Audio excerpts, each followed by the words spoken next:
right, what's up, everybody?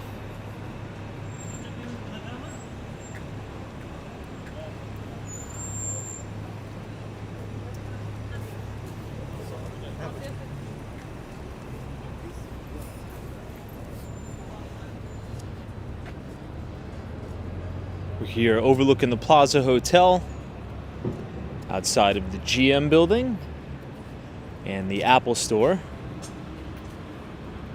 as well as Dior. And it is the second to last day of the year. Pretty crazy stuff. Hope everybody is doing well. As always, we have the Amman, New York, and 53 West 53rd Street. We'll get started in just a moment, and we'll see if we're able to head down to Times Square tonight to check out all of the exciting new developments, like the stage is probably entirely built. Beautiful backdrop at Billionaires Row with Steinway Tower, which is 111 West 57th Street. You see Emma is here, Terry, what's going on? Happy New Year. Connie Ruiz, Alan, welcome. Beautiful night in New York. MD says, are you ready for 2025? I'd say so. I'm very optimistic for 2025. I think 2024 was a big blessing, and I expect 2025 to be the same. Not really too much action in the markets. We are going to have a little bit later in the new year. I think it's January 9th is going to be the National Day of Mourning. I think current President Joe Biden called that. So the markets will be closed in honor of President Jimmy Carter, who unfortunately passed away. But he passed away at 100 years old, which, you know, speaking of blessings, not everybody gets lucky enough to make it to 100 years old. So markets will be closed at that point as well. But we'll get started in a moment, everybody. DC322 says President Carter was a man of integrity.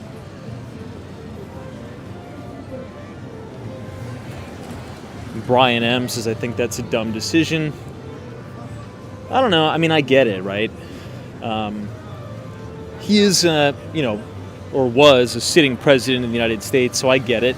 It's like a national day of mourning to kind of, honor a president who's passed away. I get it.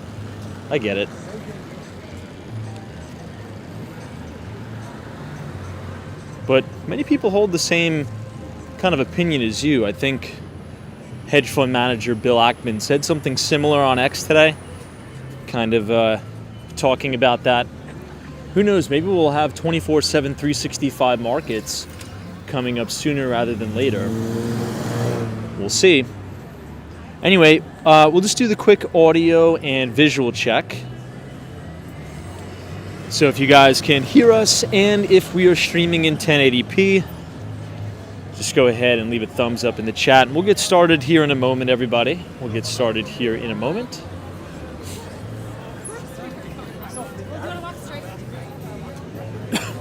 It is quite windy again today, which is a little crazy.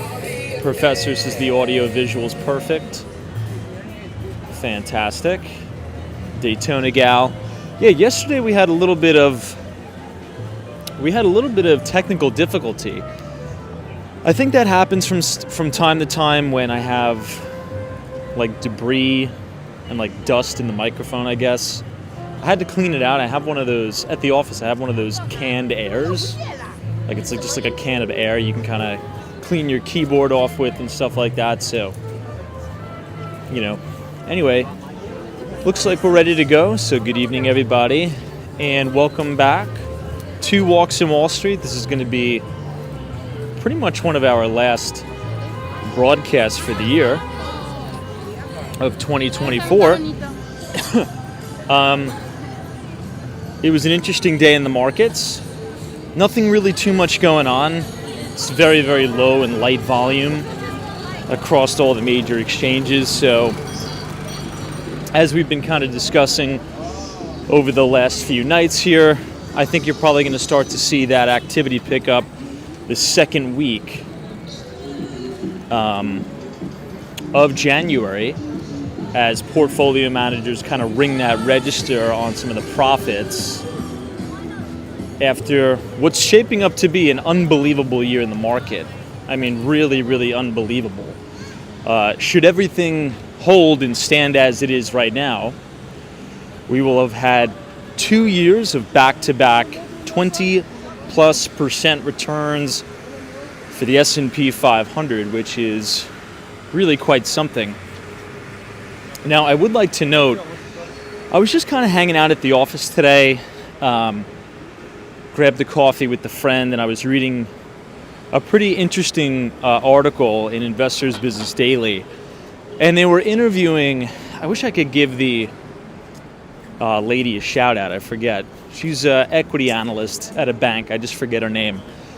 But they were running some data, and it says when the market has 2 consecutive years, right, of back-to-back 10% plus returns, there's about a 70% likelihood that the following third year is also a positive for the market, with an average return of about 7%, which isn't all that bad. I mean, if you think about it like this, you know, we had over 20% in 2023.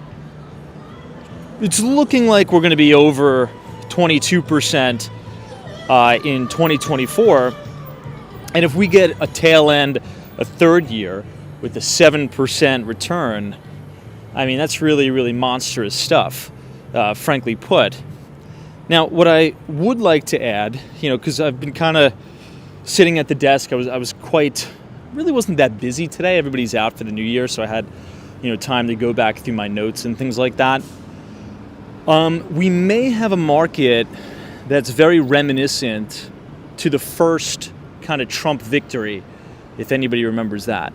Right, you have this big initial push, you know, kind of the euphoric, you know, everybody getting off to the irrational exuberance of a Trump victory, and then you kind of have, you know, the markets correct and kind of pull back, which from a technical standpoint, it's very possible for that to happen because I think this guy's just chilling in the middle of the road. You should get over in the bike lane. Anyway, because we are quite extended across the board on U.S. indices, you know, talking about the S&P 500, the NASDAQ 100, and the Dow Jones Industrial Average. So if we have a pullback Q1, Q2, I think that would set us up for a really, really nice back end of 2025, you know, rip-roaring rally into the end of the year, you know, shake everybody out, you know, maybe we'll have like a fake out kind of bear market, Q1, Q2, and then we rally into year end and, you know, notch that 7% gain. Now, obviously, this is all speculative, right? We tend to do this at the beginning or the end of every year, right, just for fun, but perhaps it's very reminiscent on the first Trump term. You know, a lot of moving parts, a lot of uncertainty, so we'll see. Anyway, let's go ahead and get started, everybody. What we're going to do, we're going to go all the way over to 8th Avenue. There's so many people out tonight that I think if we take 6th Avenue, which is what we're actually coming up on right now, I don't know if we're going to be able to make it down for 2 reasons. Number one, it's just going to be too crowded. And number two, there's going to be no internet. So we'll try to make our way southbound here on New York City's Billionaires Row. And then we'll go all the way over to 8th Avenue, in which case we'll go down to about 46th Street and make a left into Times Square to kind of avoid some of the crowds. And then we'll check out the stage setups for the New Year's Rockin' Eve, where we will be ringing in the new year, 2025, right around this time tomorrow night. Let's see who we have in the audience. Western Mass Dave is here. Cheers to you as always. God bless. Hello Mate 2008 says the Magnificent 7 made 70% of the S&P 500 margin increase. Yeah, Mag 7 stocks, all those big tech companies have done really, really well. Monstrous gains there, to your point. And it is quite possible that they, continue kind of a stranglehold on those gains. We'll see. But very, very true. The tail end of this year, even though the market overall has performed really well, extraordinarily well. The market is becoming a bit thin, which is normal, as the market would, fall into correction. You're seeing, the advanced decline line in the S&P 500, the AD line in the NASDAQ, diverging from the price trajectory of the NASDAQ and the price trajectory of the S&P, which, usually signals a little bit of a weakening market, profit taking, things of that nature. DC322 is here. What's going on? James Tropicals, cheers. MD is here. Jack says, did I miss the audio visual check? You did, but it appears that we're good. Hopefully we don't have any more technical issues. Yesterday, we had an issue with the audio for some reason. Anyway, Doc7, cheers. New England Crypto, the one and only. Hope you and your family are doing well. Sonfire, what's going on? Dylan C says, Tom, are you going to be streaming the ball drop? So, it's a good question. I probably won't be in the heart of Times Square for the ball drop. I think you need a press pass to do that. I don't have a press pass, and I don't really like being that crowded in. I get a little bit claustrophobic, so we'll probably be doing some sort of a live stream, but we will be streaming on the outskirts of Times Square, kind of checking out, the behind-the-scenes look as opposed to the main action. I tend to enjoy that quite thoroughly, frankly put. Professor Dario is here. Thanks so much for your message. I appreciate it. I got it. I sent you back a message myself. I gave you a little mini impromptu tour of my office, so... Doc Sevens, CRE making a big comeback for 2025, especially industrial and data center. Doc 7, there was a good article in Barron's this weekend I think you'd like. It touched on that a little bit. Obviously, they do the Barron's roundtable thing and stuff like that, but there's a lot of people that are forecasting healthcare and biotech is going to perform really, really well in 2025, which... it's funny. Let's talk about that for a minute. I'm going to try not to make it like super financial heavy because it is, New Year's Eve. We kind of need to chill. But I'm not sure if you guys remember me briefly talking about, I think that there's going to be a big opportunity in biotech and in healthcare. But it seems as if, this incoming... Trump administration is kind of like the anti-big pharma, the anti-biotech boogeyman, so to speak. To be seen, right? Obviously, we have the RFK Jr. Again, I'm not being political, just talking about it from a financial perspective. Maybe some of that pressure on the pharmaceutical industrial complex in the United States could put a little bit of pressure on big pharma and biotech. But, I was reading the article in Barron's. It seemed a bit compelling. They were like, look, healthcare, biotech underperformed this year. So if you think about, what you own, right, at the end of the year, if you're looking at portfolio and you're trying to reconcile what you own, probably the tech stocks are trading at a very frothy premium, right, on price to earnings basis, which I actually don't take that into account at all, by the way, but that's a story for a different night. They're like, maybe you could sell down some of your tech, rotate into healthcare and biotech. I don't know. I'm not going to say I disagree with that opinion, but I disagree with that opinion. We'll see what happens. We're right outside 157 and the Carnegie Hall. My one wish for 2025 is that the scaffolding finally comes down so you guys can see the beautiful, glorious facade of the original Carnegie Hall right here on 57th Street and what is this, 7th Avenue? Yeah, 7th Avenue. Jake is here. What's going on? MD says look at mRNA. Once an almost $500 stock, now down at 39. Yeah, a lot of those vaccine, I actually can't use that word. YouTube will shadow ban us. But a lot of those V plays have really gotten crushed. So we'll see. Like I've said before, I think you really need an expertise and an edge to be a biotech investor. It's just not my wheelhouse, right? I'm a tech guy. I spent about a decade in the tech industry, selling enterprise software. So that's my wheelhouse. I don't know what drug is going to get FDA approval. I don't know which drug is more likely to pass a clinical trial. I don't know. But if you have that expertise, by all means, it'll be interesting to see. It'll also be interesting to see how, assets like gold and Bitcoin trade in the first 2 quarters of the Trump presidency. That's going to be very interesting to see. Perhaps it gets faded for the first 2 quarters, and then we have, what I like to call a re-advancement in the price of those 2 assets. So perhaps don't give up on gold just yet. We'll talk about that more. Susanna Q4, good to see you. Happy New Year's Eve.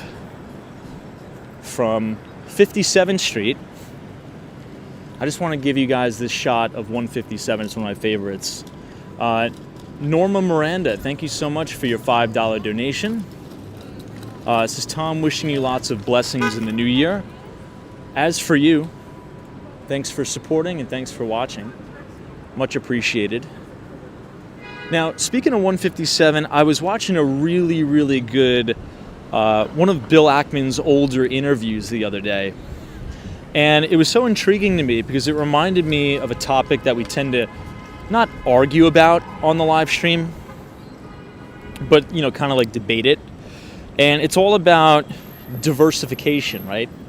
I mean, how many times do you hear, in the investment business, you got to diversify. Diversification is everything. I almost disagree with that opinion. If you kind of do a post-analysis of all of the greatest investors of all time, right? Like the Warren Buffetts, the Ackmans, the Dan Loebs, Paul Tudor Jones, Stan Druckenmiller, George Soros. These are not diversifiers, right? Warren Buffett and Berkshire Hathaway is not diversified. They take monster bets in a handful of companies. And they have severe concentration in bets that they have very high conviction in. And Ackman was saying the same thing, as he was outlining. I'll try to drop the link to that old Bill Ackman interview in the newsletter, but essentially he was giving the timeline of when he started Gotham Partners in Manhattan to transitioning to starting Pershing Square. And he was talking about exactly that, having conviction, having a small basket of stocks that you take very, very large positions in, and you watch those positions very carefully. It was a good interview. I'll try to share it with you guys. If not, when we're done with this broadcast, I'll post it on my X account. But it was one of Ackman's older interviews, which was really, really good. Ooh, look at that.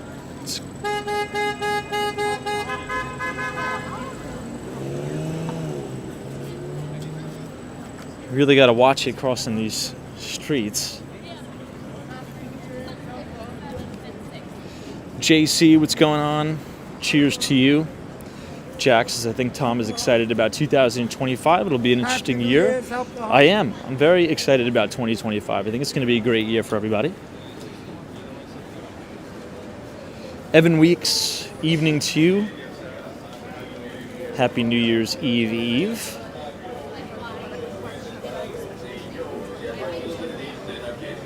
Reggie44 says, we are not Berkshire with vast sums of money. That's the point, right?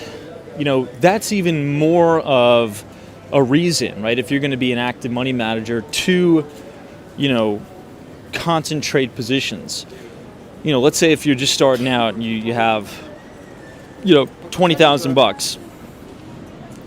If you spread your $20,000, you know, a $5,000 position amongst, you know,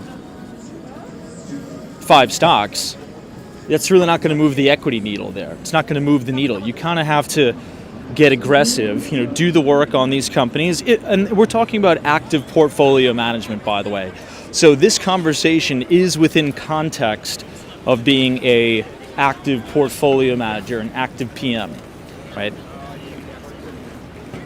All right, so this is where we need to make this detour because the internet's not going to work. So we're going to bang this right and go to Broadway. Omar is here, says Tom, Happy New Year's Eve. Eve, sir. Hope 2025 is a fruitful year for you. Thank you so much, Omar. Wish the same for you and your family. And thanks for watching this year.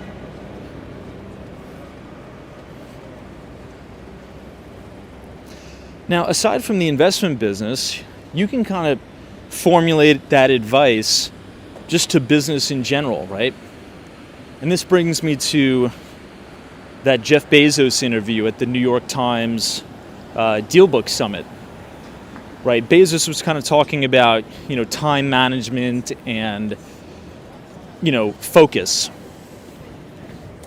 And Bezos went all in on Amazon, right? Hyper focus on one thing or a handful of things, right?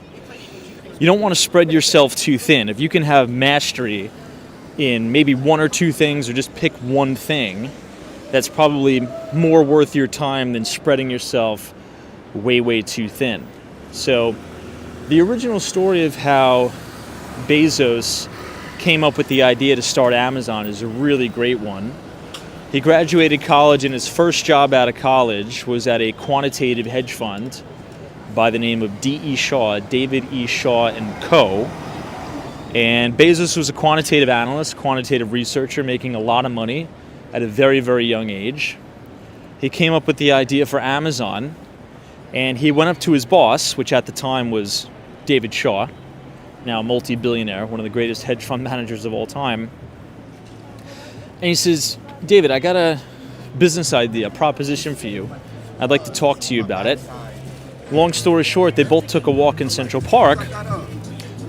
Jeff Bezos pitched the idea to David Shaw of Amazon, and at the end of the conversation, so the story is told,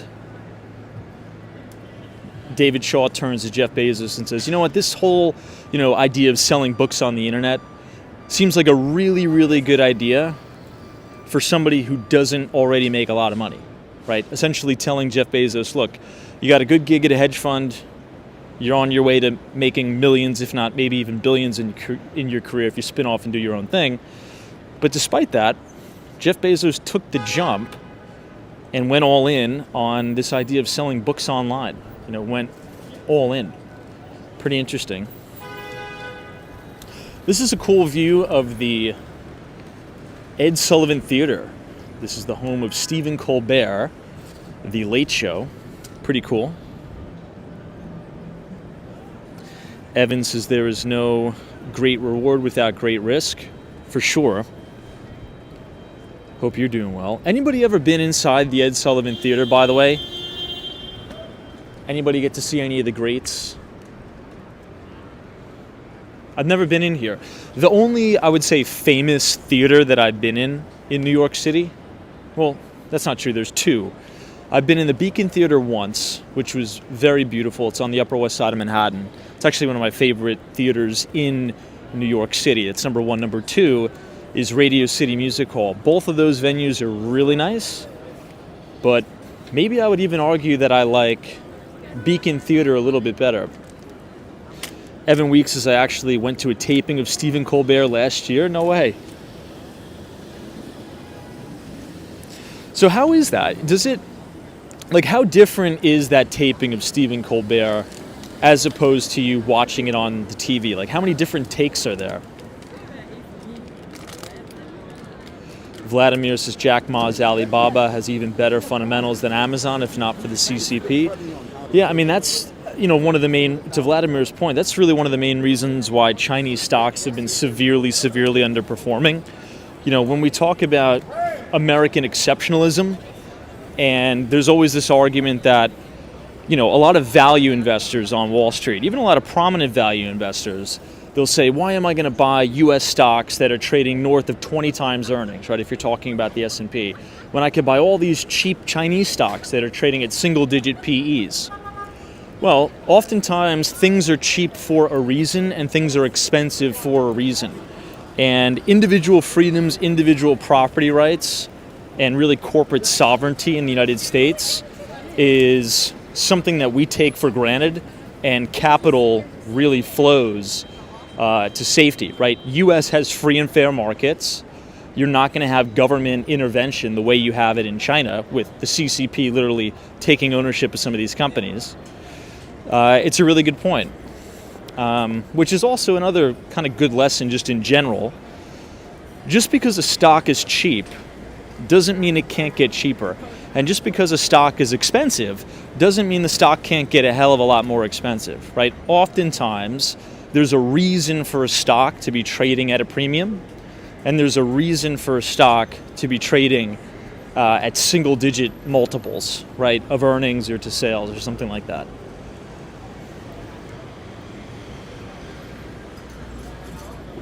This is the M Social Hotel here. They have a pretty interesting rooftop bar where you could see a really good view of Times Square. You can pretty much see all the way in to the ball. You see Steph UF is in the chat. Good to see you, Steph. Sabrina Fair, cheers to you. Maybe we'll go to Gallagher's Steakhouse. We'll take a little bit of a pit stop. We'll check out the dry aging room again. Jack says, good morning, India. Cheers. MD says, exactly, plenty of stocks have done that. There's a ton from the last 4 years. Look at Zoom, ticker symbol ZM. Yeah, Zoom Video is a really interesting one because that stock at one point was trading at, I think, a 300 plus multiple to earnings. But the thing is, Wall Street and investors don't care about what the company is making now. And obviously I'm being a little bit direct. They obviously care about what the company's making now, but they put a little bit more weighting on what's in it for the future, right? You're buying a stock or you're buying a company for what the future earnings expectations are. And with the whole COVID thing, you had a massive pull forward. You essentially had all the company's earnings pulled forward into 2 years. And now you have severe dilution in technology. You have Microsoft Teams that's pretty much for free within an MS365 suite. You have, Cisco WebEx. You have like 30,000 different video conferencing softwares. So that was a stock that went through a meteoric rise and an even, I would say, more unbelievable meteoric fall. That's a really good point, MD. This is Gallagher's Steakhouse. Right now we're looking into the dry aged room, I think that's what it's called. Look at how unique that looks. Very, very cool. I would highly recommend coming here if you're visiting New York City. Gallagher's, it's right on 52nd Street. Right off of Broadway, and it looks fantastic and it's very, very good. They have a really good lunch special too. $39 business lunch, which is quite fantastic. No, feel free, we're just hanging out. Terry, cheers, good to see you. Stay warm and stay safe in the storms that are coming towards Buffalo, New York. Heard there was some, what is it called, lake effect snow over there?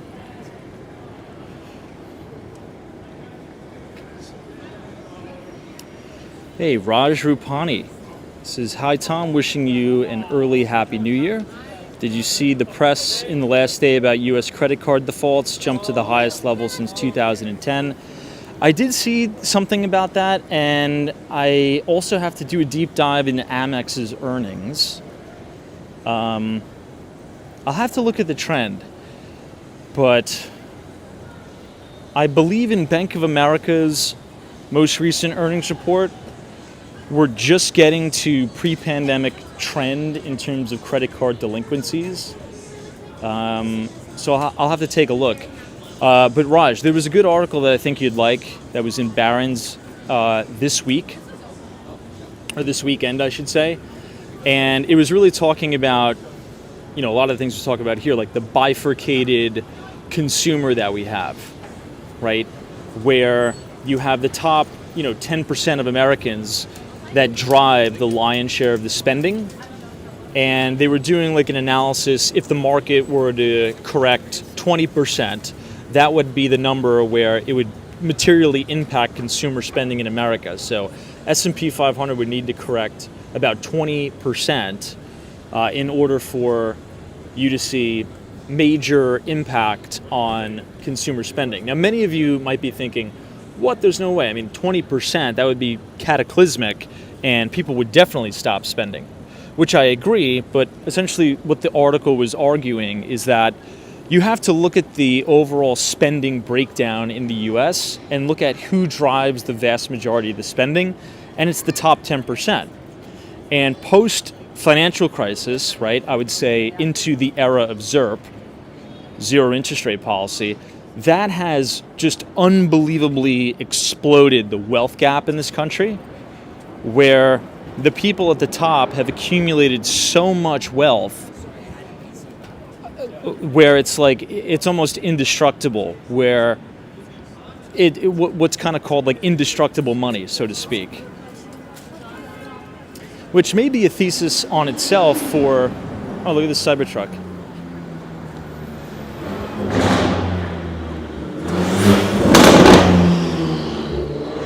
Which may be a thesis for itself to, maybe if you're starting a business or something, cater to wealthier individuals. I think what's going to be a big benefit coming down the pike is convenience. If you can offer a product or service that has unbelievable convenience and you're marketing it to the top 10%, they're willing to pay any price, right? Top Cat says, good evening, Tom. I appreciate your advice on the best restaurants, etc. Will really help when I come visit. Awesome. Love that.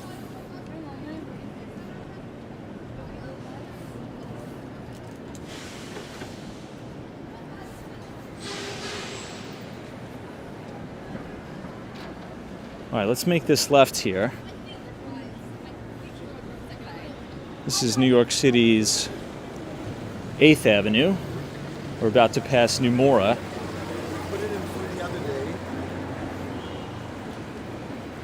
Andy's here, says Happy New Year 2025. Annyeonghaseyo. Andy, good to see you. I should be spending more time in your country this year, for 2025. I'll be making my way to Korea and Singapore.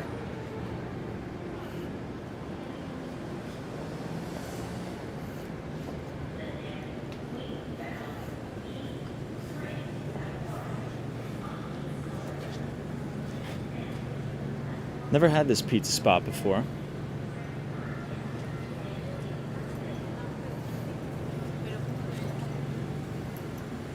Oh, now as for a little bit of New York news, did anybody see the Apollo Global press release that they just put out? Hotel prices yet again in New York City just hit a fresh new all-time record high. The average hotel stay per night in New York City is over $419. And we predicted this live about a year ago, right? We said that you're going to see just an unbelievable boom in hotel prices here for a multitude of reasons. A few reasons we won't get into tonight. Don't really want to set the chat off. But hospitality stocks have done really well. We kind of wrote a thesis about that in the newsletter early on in the year, right? People are traveling, people are out, consumer spending is still very, very strong. If you look at the hospitality stocks like Hyatt, ticker symbol H, Hilton, ticker symbol HLT, perform really well this year.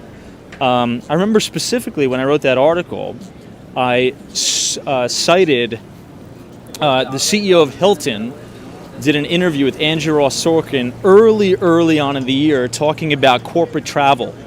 And he says, we're seeing corporate travel almost 100% back, and we see it going to 120% by year end. So anecdotally, just from walking around the city, talking to people and, walking around the different hotels, and, I have a lot of friends at the Park Hyatt at 157. This has been a monstrous year, particularly on those higher end hotels like Park Hyatt, Hilton, done really, really well. And an additional prediction, I think you're going to see much higher hotel prices per night in New York City, much higher.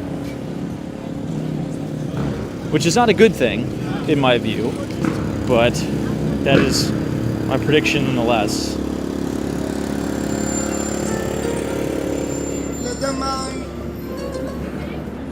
Hey, Gopher Hockeys, what's up? Happy New Year's Eve.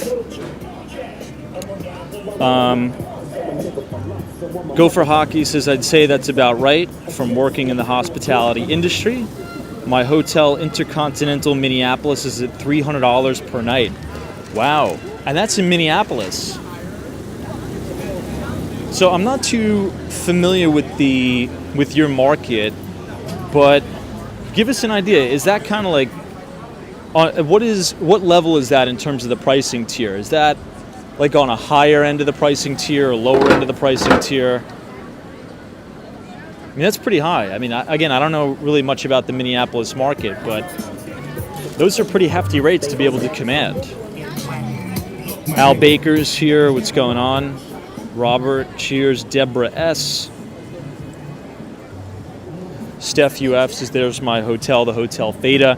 I think I recommended this spot to you. This is not a bad hotel.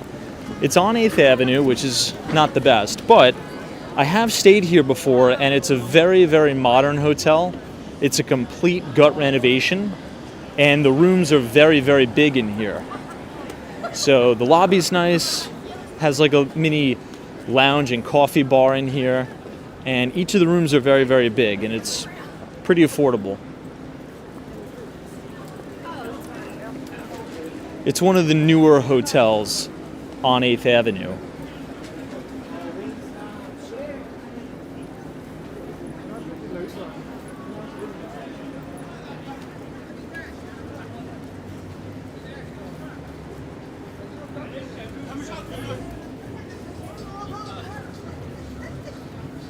Oh, good to hear. Steph UF says it was great. Love that.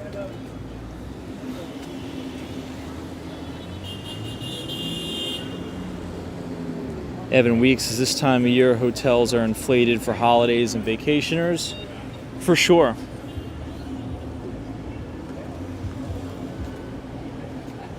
There you go. Daryl, what's going on? Vincent Lee. Reach.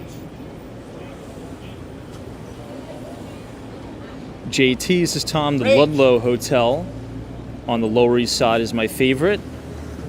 Love that. Anybody heard of the architect, Thomas Johansen? Anybody familiar? I was watching a mini doc series put out by the New York Post with an interview with Thomas Johansen. He kind of, along with Extel, pioneered the first building on Billionaires Row, which is 157. So he did and designed all of the interiors at 157, Thomas Johansen. And he was talking about one of the projects that he's that he worked on, which I'm actually going to go visit. Our team was invited to do a preview.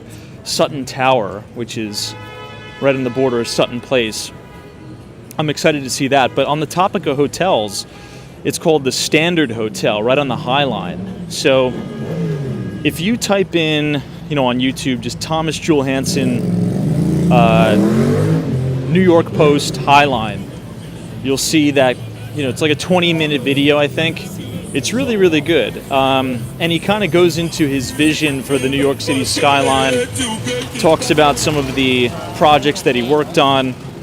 And if you watch that video, you'll see and you'll notice a lot of the buildings that we talk about and walk past each night on the stream.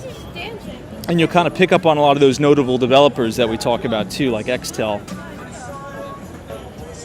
He also designed a lot of the interiors at the Beekman residences at 5 Beekman Place.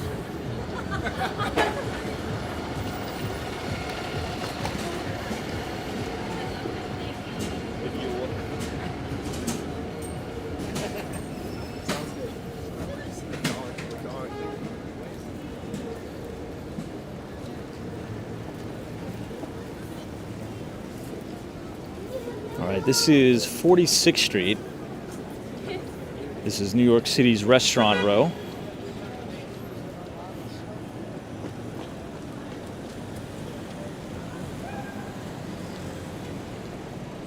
Speaking of New York City new development, right on the corner here of 46th and 8th is the new development site for the Torch building by Xtel. But the project is suspended.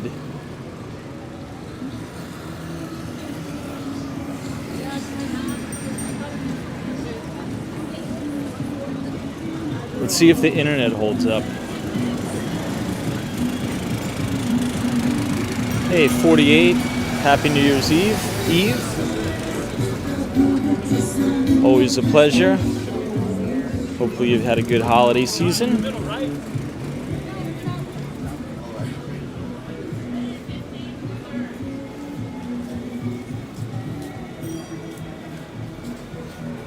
All right, this should bring us right by the Marriott. And right next to one of the main stages where they're going to be doing the performances.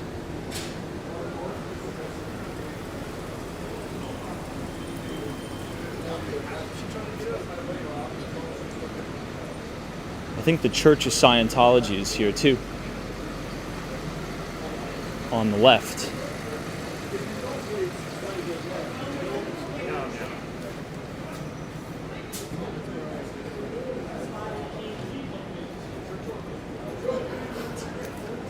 I got it. You only need one, fool. Reggie 44. I'm not too sure. I don't know. I'm going to have to look into it. But probably something to do with the debt market. I mean, money is expensive right now. And it's interesting to say that because we've been getting rate cuts, but the debt market has really been selling off. And interest rates are higher now than prior to the rate cut. The bond market was kind of in a little bit of a tizzy last week too. You're kind of seeing that 10-year yield blow out a little bit. The average 30-year fixed rate mortgage is creeping up again. So real estate is very much a debt business. And it is what it is, my friends. 2024 is also going to be one of the most abysmal years for overall transactions in terms of home sales. Mainly because obviously the cost of capital or the cost of money, that's kind of how I view interest rates, just the price of money, has gone up so much relative to where it's been during this decade of ZIRP before Fed Chair Jerome Powell had to come in, raise interest rates to kill off that 9.1% CPI print.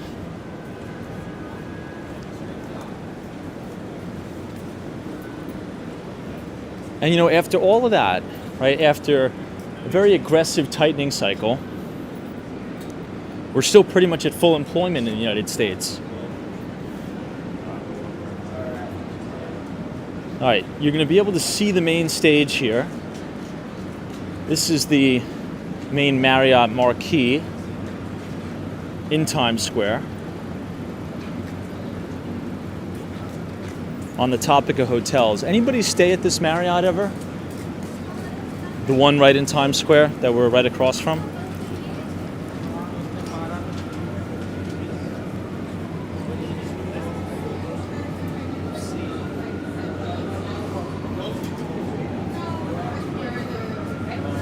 Yeah, Evan Weeks says the market is readjusting for sure. I see a lot of comments about Boeing. I'm sure everybody's heard the news about that horrible, horrible plane crash in Korea. I think about 180 people died on the Jeju Island, which is just, I mean, seeing the video is just a total tragedy. It's so sad. I guess the landing gear failed, but I don't know. Look, I'm not an aviation expert. I don't know if this is a Boeing issue or if it's just a coincidence, but I mean, my God, what a crazy, crazy tragedy that is. I feel like there needs to be better safety measures in place because, I don't know. I mean, Jeju Island is a very, very hard airport to land on. It's a very, very short runway. So obviously my heart goes out to everybody impacted. It's such a tragedy. It's unbelievable. Andy says not a Boeing issue. That's what I heard as well. There's a lot of people, I guess, that are just trying to jump to conclusions about it. I get it, but now there was another like air traffic control issue. I'm not sure if anybody saw that at LAX. I saw this on the X platform. The Gonzaga basketball team, I guess, had a private jet chartered, and there was a Delta Airlines flight that I guess wasn't supposed to take off, but they took off and they nearly clipped the entire Gonzaga basketball team on the runway in their private jet. So it's like, I don't know. You really got to count your blessings every day. All right, anyway, on a lighter note, guys, welcome to Times Square. What we're looking at right now is the kind of behind-the-scenes stage setup for the 2025 New Year's Eve celebrations. You can see the Planet Fitness logos. Looks like they've done a little bit more work on the stage. And assuming we can make our way through all these crowds, we're going to see the main stage, which is just off to your left. And I believe that's where the musical performances are going to go.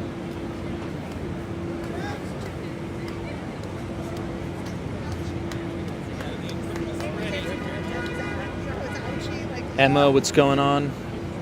Cheers.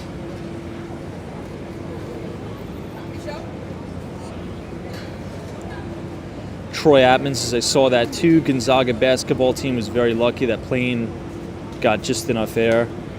Yeah, I mean, I don't know what's going on, and I don't really have I do have an opinion on it, but I'm also not an expert. I'm not an aviations expert.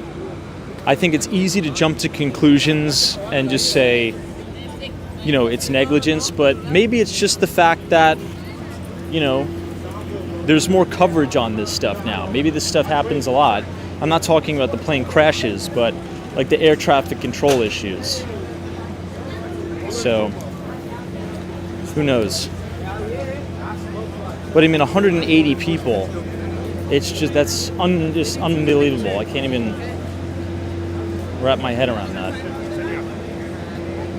And apparently there was another issue with Air Canada.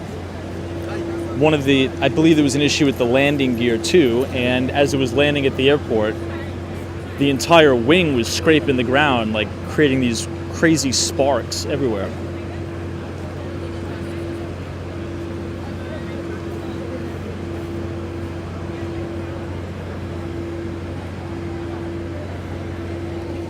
Anyway, if you guys are enjoying the live stream so far tonight, as we take a look at the behind the scenes New Year's Eve 2025 celebration, feel free to leave a like on the video and click the subscribe button if you're new. We will be out most of the day tomorrow, I should say. NAV 405, good to see you. Scott Solomon, welcome.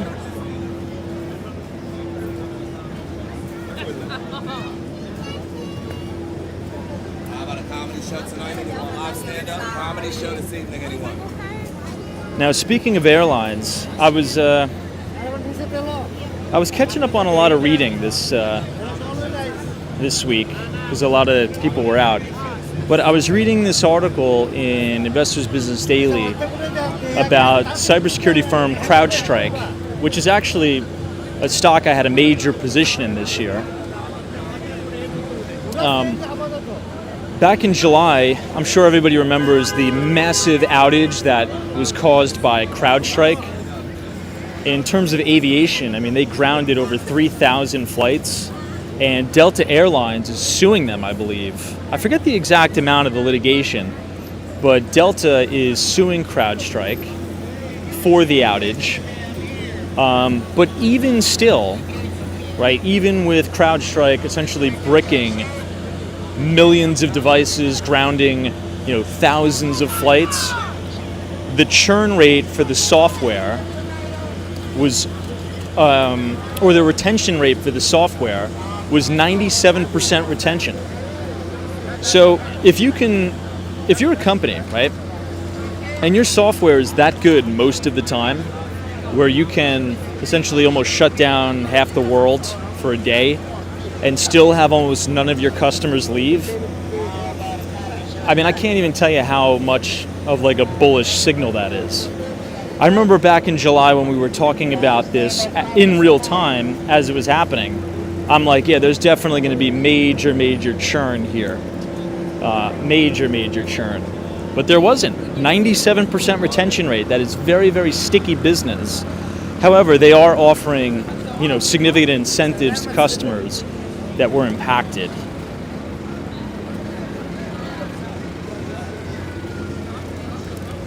Anybody know off the top of your head the full amount of the lawsuit that Delta Airlines is suing CrowdStrike for?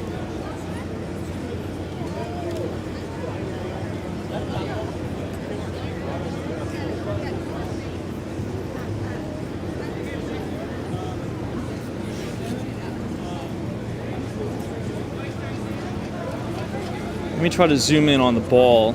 Might as well. You can kind of see the 2025 numerals here.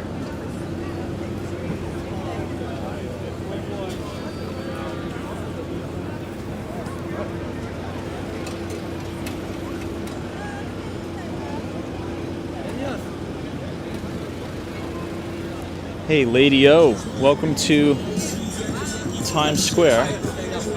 Doc Sevens is a $500 million lawsuit. That's what it was. I was going to say 200 mil. Troy Atmans' Delta is suing CrowdStrike for over 500 million.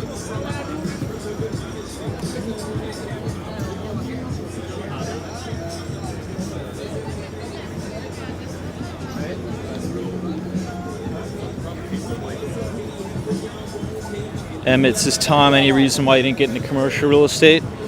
I am on the commercial side. We just haven't bought any deals. We bid on a pretty big deal this year, 5 East 59th Street, but we got outbid. I think our bid was 22 million. We were going to buy the building right next to the Sherry Netherland Hotel, but we got outbid by Avi & Co., who's a really talented jeweler, and that is going to be his flagship jewelry store right there. Prime location. He's going to make a ton of money. I mean, he got that for pennies on the dollar. So, yeah, my boss, her husband is a developer. I work with him, the Colonnade Group. So they've done, 75 First Avenue they built, 139 East 23rd Street, a few projects in Miami.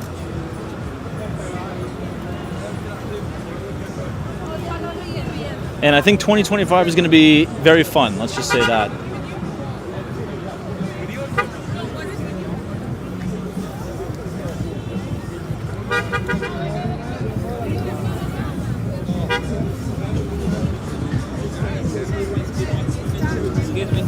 Very, very crowded here.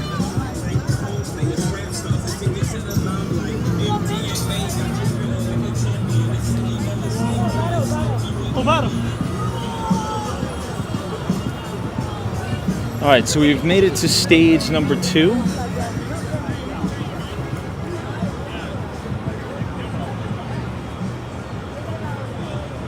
Wow, this is really cool to look at.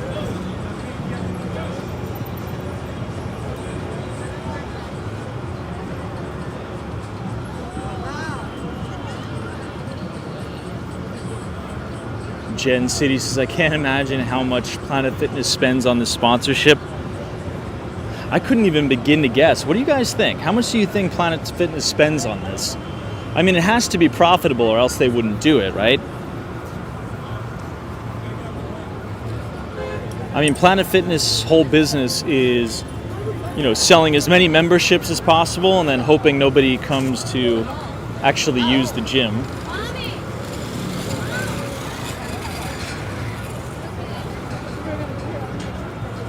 Let's see if I can go to the wide angle lens.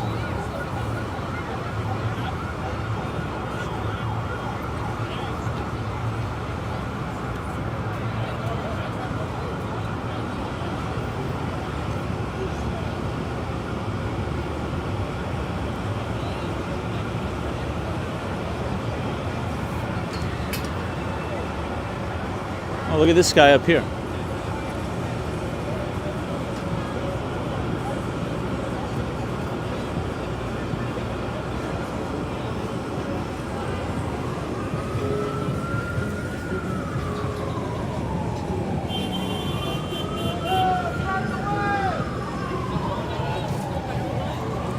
Hey, what's up, Ben? Good to see you. All right, let's try to wait for the light, and then we'll cross and make one more loop around.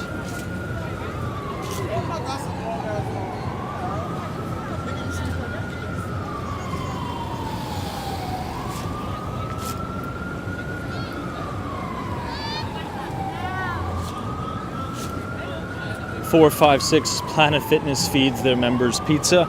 I'm actually a Planet Fitness member and I never go, and I'm just too lazy to cancel the membership. So I'm actually the ideal Planet Fitness customer. Somebody that pays for the membership and is just too lazy to cancel. That's quite literally who I am.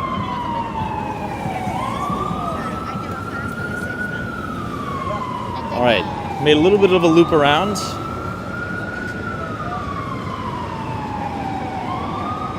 Here's an up-close view. Look at how cool this is. That guy probably has the best seat in the entire house.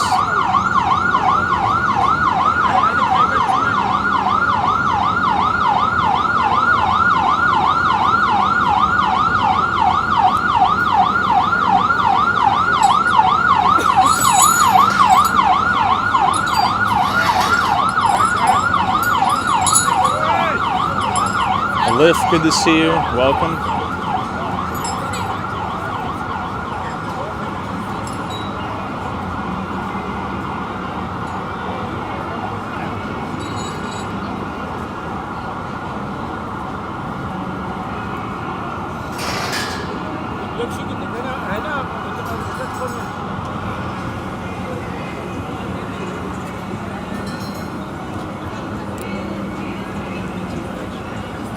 All right, let's try to go around the other side. I think there's one more kind of thing to see.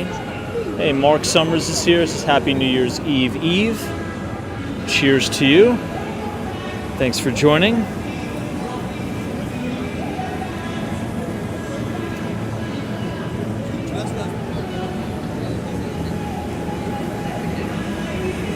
Hope you've had a good holiday season with your family. It's a bummer that we kind of missed each other in New York, but next time for sure.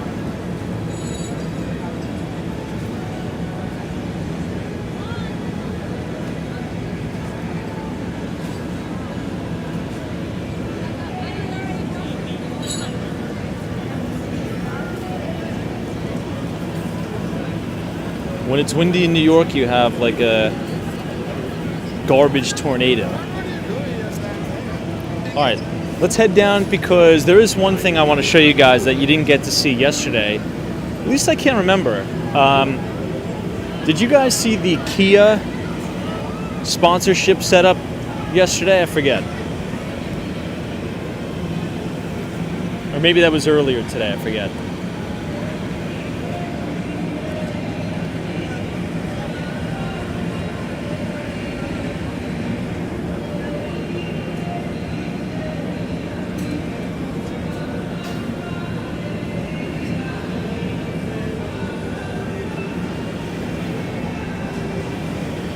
All right, let's try to make our way through the crowd here.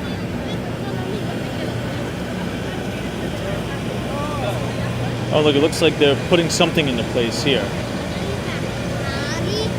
Looks like another Planet Fitness logo.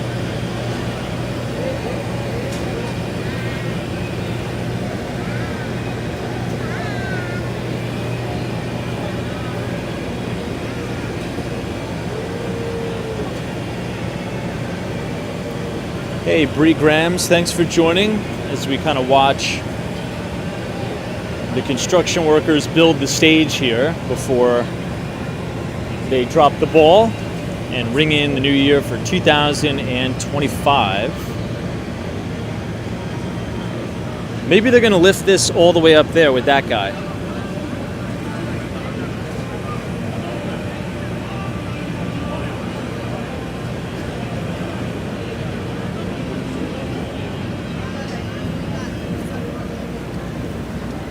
All right, let's go over and see the ball and the numerals. Leitha's here. Happy New Year to you too. Thanks so much for the support.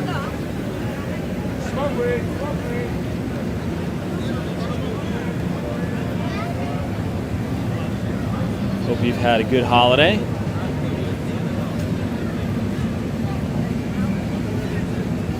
I'm really surprised we're not buffering, or maybe that's just famous last words.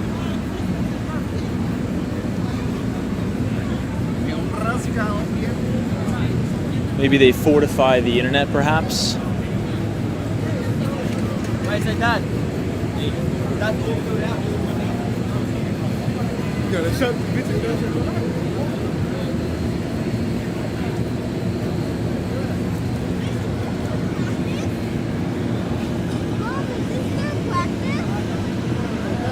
Here's one of the main cameras. You can see the camera guy right here. So they have this big, what is this called? Is this called a boom or is it called a jib? J-I-B, I forget. But you can see the camera all the way on the end.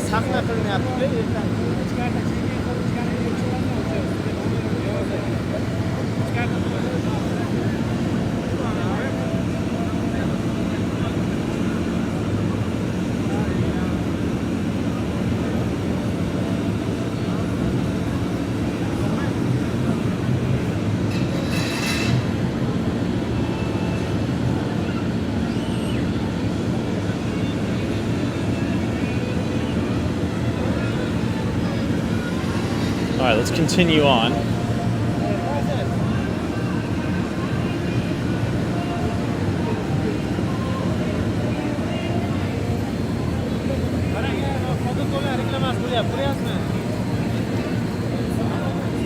If we start waiting out,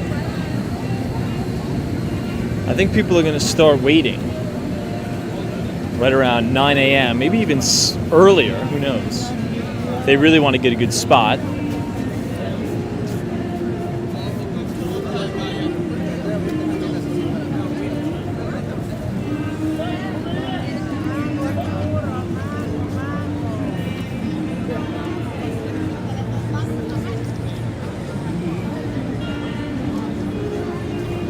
See, there's so many people in the street that it's pretty much, it's almost like it's closed down, this street. It's not, but there's just So many people.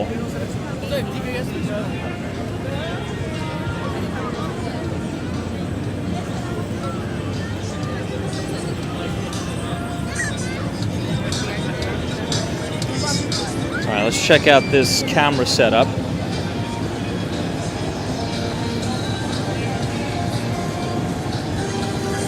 I like looking at all this audio-video stuff.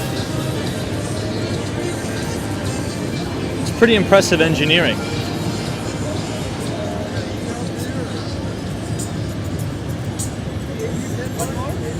Philip Robinson, welcome.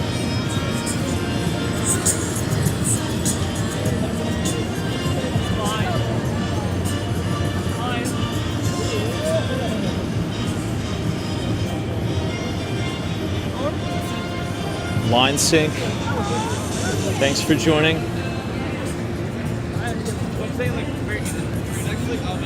And there is the ball. Oh, look at that. Look at the camera right here. Wow, they have like an entire pulley system all throughout Times Square. That's insane. That camera's just zooming around. Maybe it'll come by again. Let's see. Let's wait for it. What's up, Michelle? Good to see you.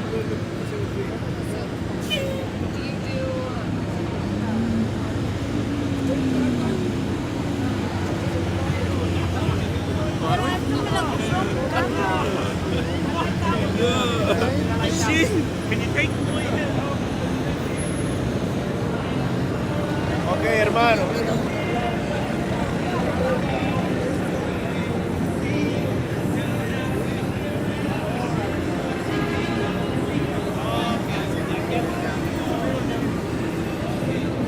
Let's check out the Kia setup.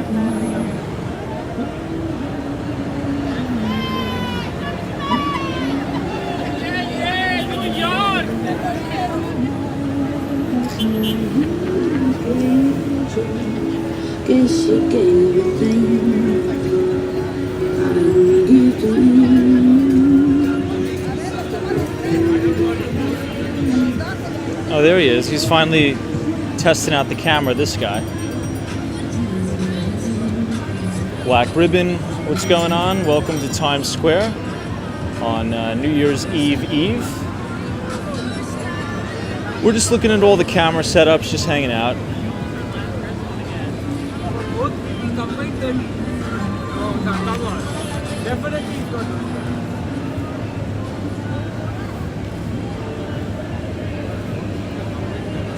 If you guys are enjoying the stream, feel free to leave a like on the video and click the subscribe button if you're new. We will most likely be live here tomorrow, perhaps just a little bit further away.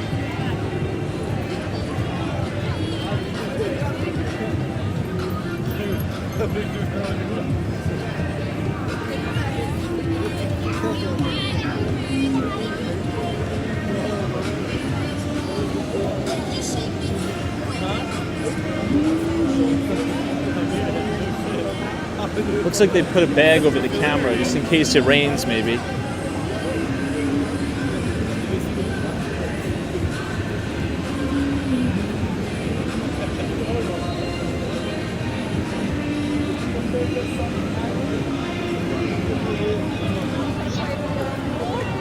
All right, let's try to head somewhere a little less crowded.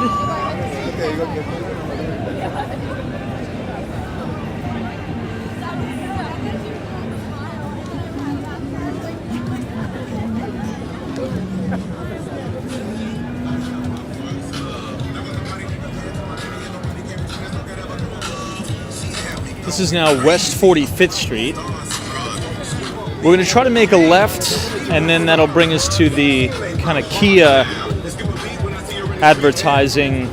There's like a few Kia vehicles that are logoed and all decaled out for the New Year's Eve. We'll have to check it out.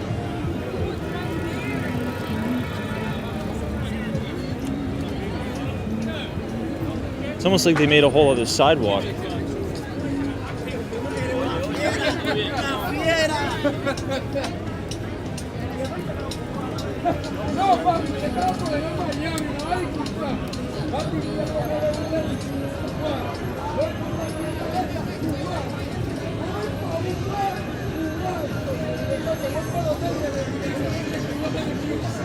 Hey, Donna, happy New Year's Eve to you.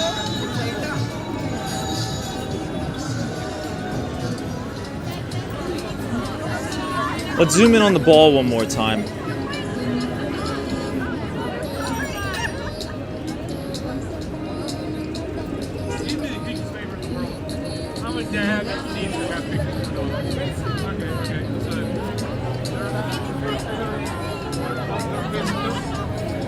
You have a noodle?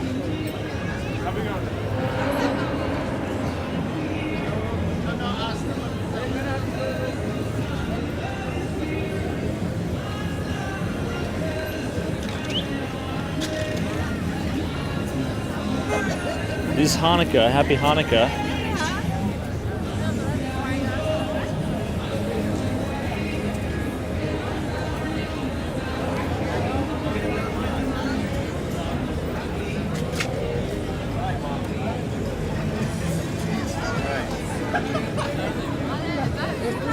Ah, there it is. So this is where we're going to go. I just want to check out the logos and the decals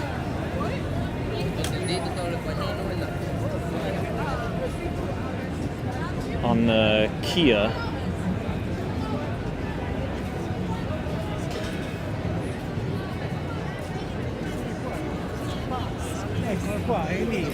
It's actually not too crowded, to be honest. I mean, it looks crazy, but I was expecting it to be a little bit more crowded than it actually is.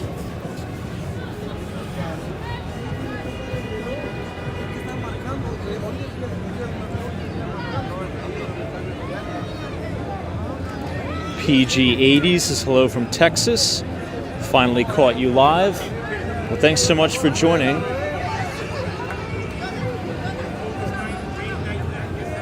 Look at these guys in there.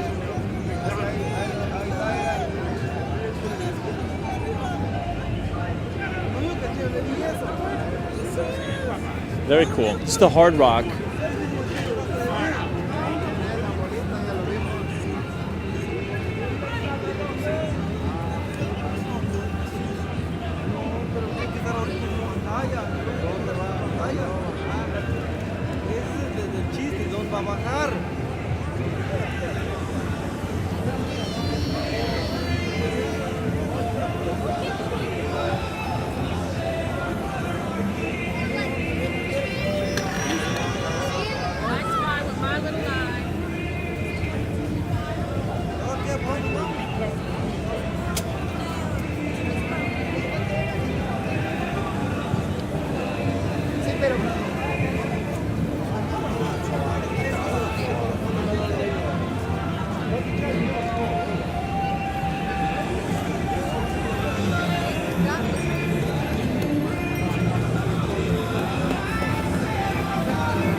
All right, here it is.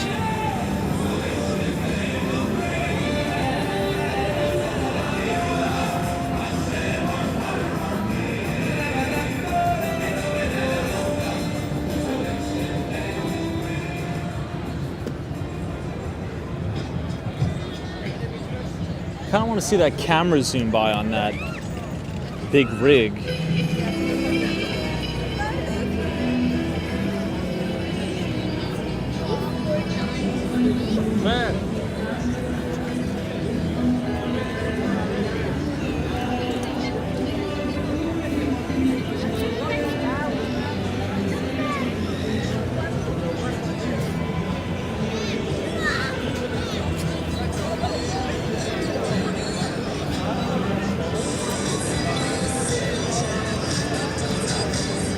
Sunshine NY, what's up?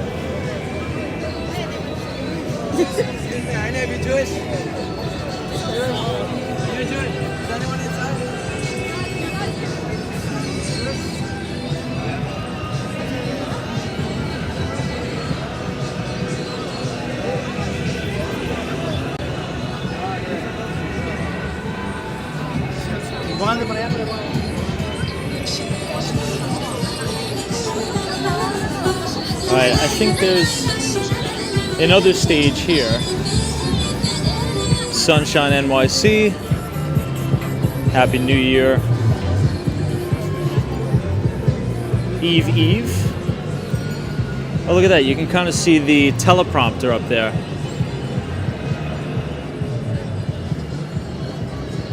So I think this is where the hosts are going to be. So whoever's hosting New Year's Eve.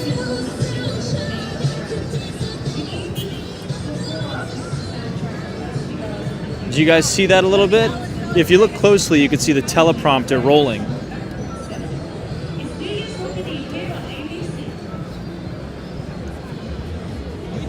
That's really cool. Teleprompter.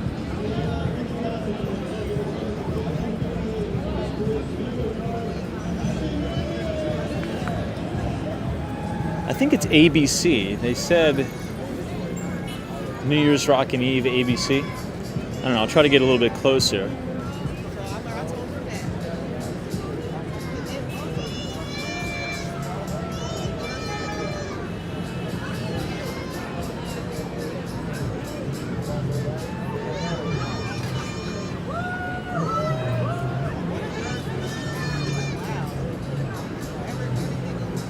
Oh, look, yeah.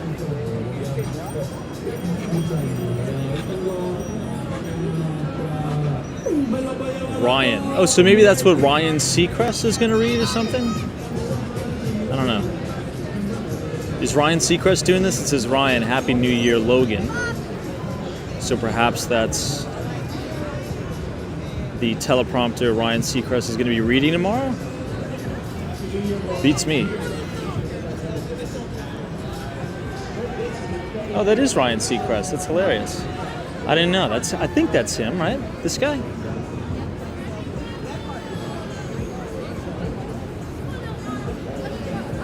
Pretty cool. Makes sense.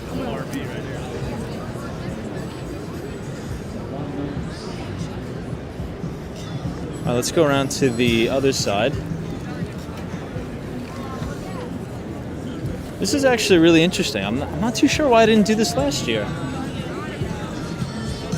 We'll try to go around by the NASDAQ.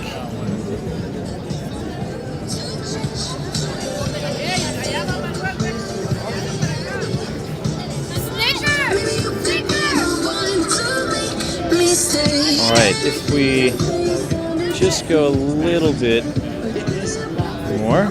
Arena street hits of confetti still fluttering. Here in Times Square, 3,000 pounds of it rain down between 5 and 10,000 tons of colorful paper. I think you could hear him a little. And 50 to 100,000 tons of paper. Just think, someone's going to maybe Arizona but things are still bumping in London, of course. Yeah, it's time for a big English breakfast with a side of jungle. Here's our smash hit back on 74.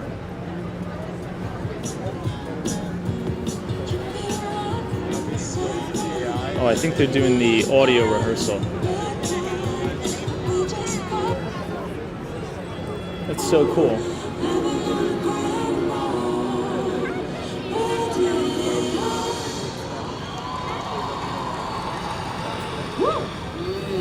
Jungle there in London. I was going to do it, but not. London, back on 74. If that song doesn't get you up and dancing, I don't know what will. This party's not over yet, by the way. When we come back, Cody Johnson performs in Las Vegas, and DJ Cassidy has another round of Pass the Mic for us on the West Coast. Oh yeah, it's going to be great. New Year's Rockin' Eve returns right here on ABC. We're live. Be right back.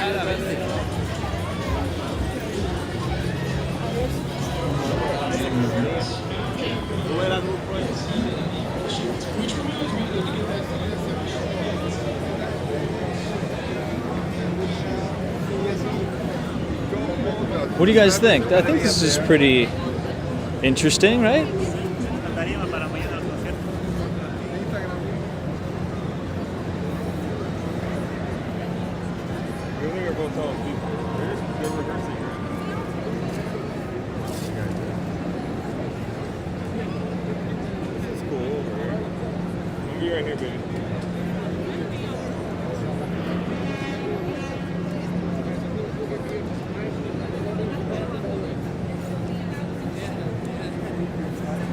these are the additional crew down here.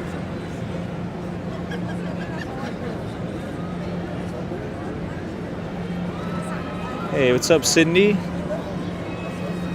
You see Daniel J is here, Michelle K as well.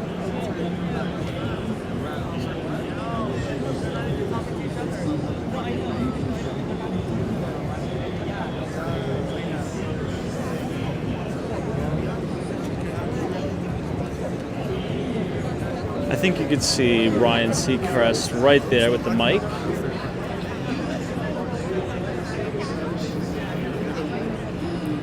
You can see him a little bit through the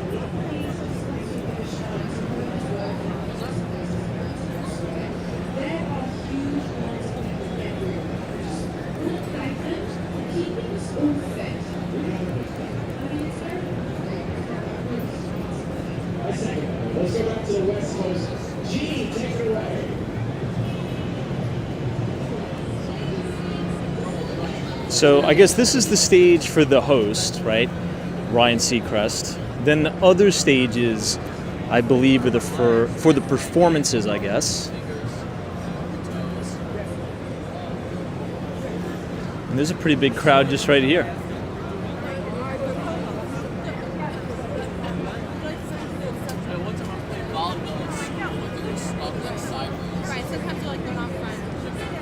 Kathy, thank you so much for watching.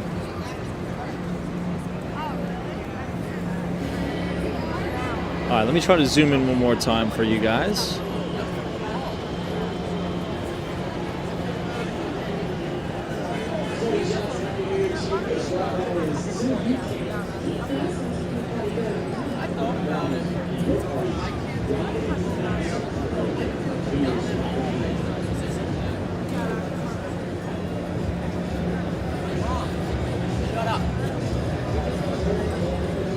Sabrina Ferris, Seacrest is worth an estimated 450 mil. I think he's probably worth more than that, to be honest. I would say that's a low number, probably. I think that's a little bit of a lowball number.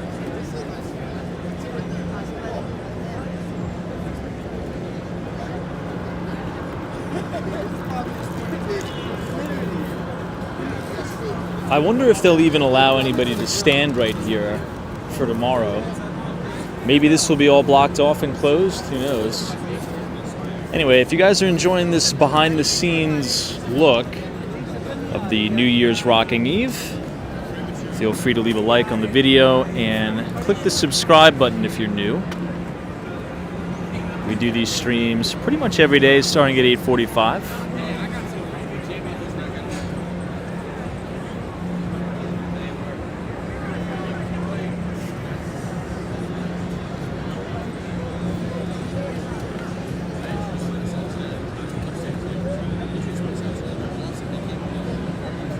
Hey, Pineapple Water, what's up? Thanks for joining.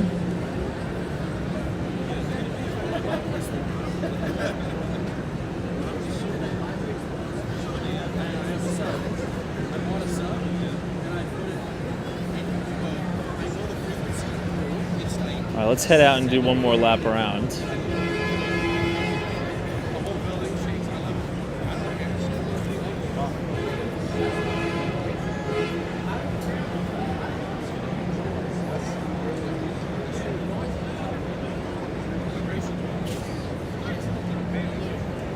I mean, just think about the compound interest on a half a bill, 10% per annum returns.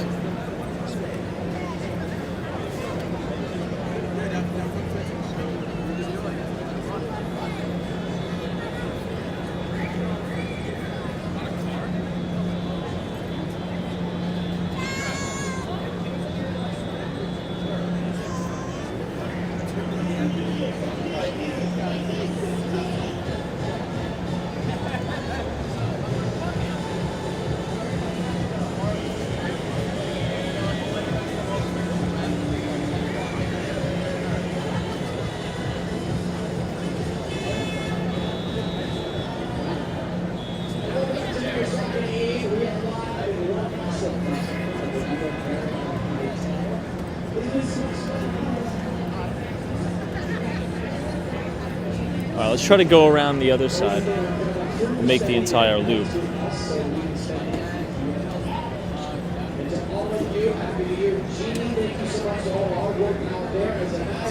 Look at all these lights being. The spotlights are cool.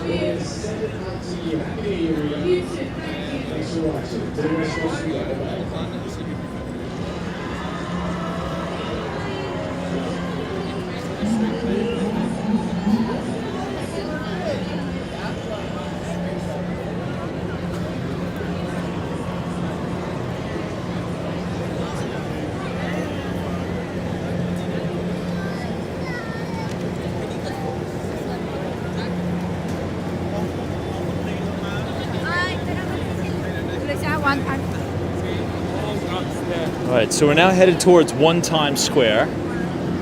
This is where they drop the ball. Here's more of the audio-visual equipment.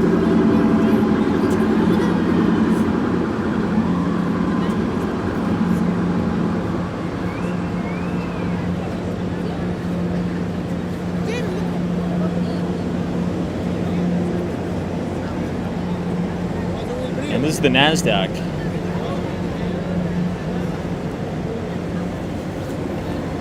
Let's make a right here by the U.S. Military Recruitment Center.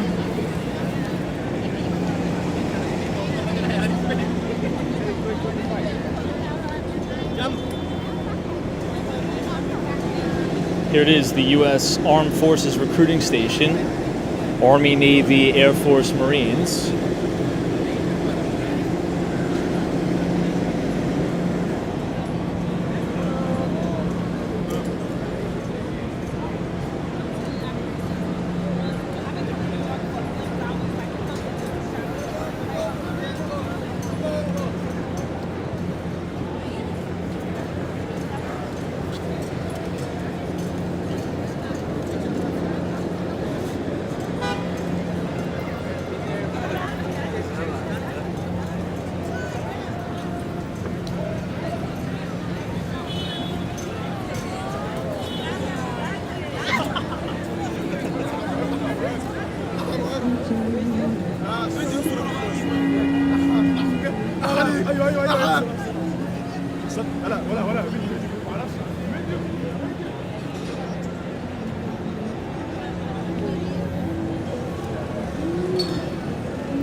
Wow, this is pretty cool.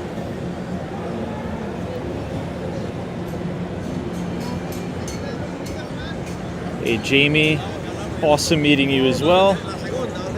Thanks so much for watching and wishing you a very prosperous 2025.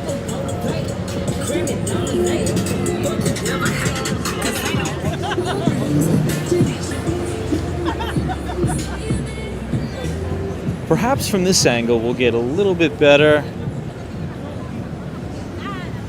view. Or maybe they're not up there anymore. I think they were up there.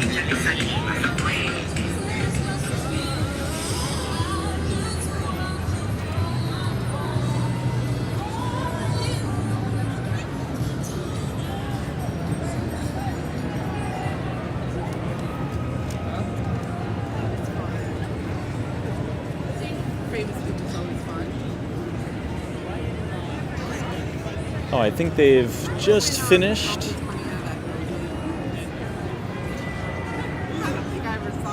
And I think he's headed out for the night.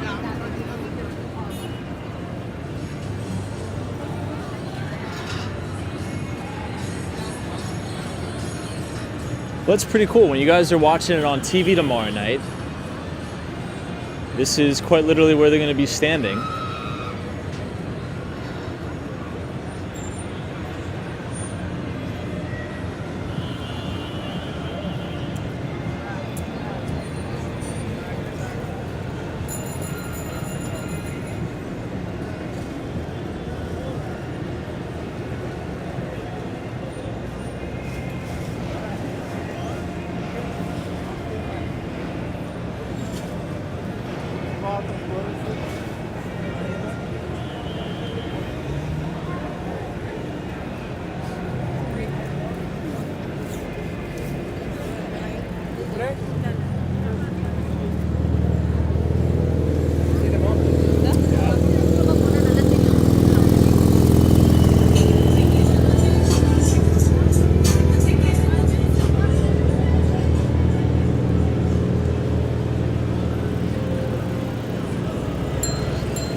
All right.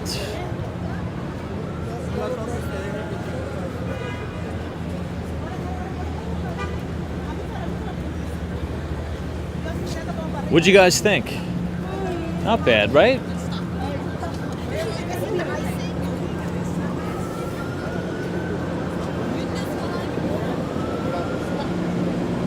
We'll go back by the NASDAQ and then we'll head to Bryant Park.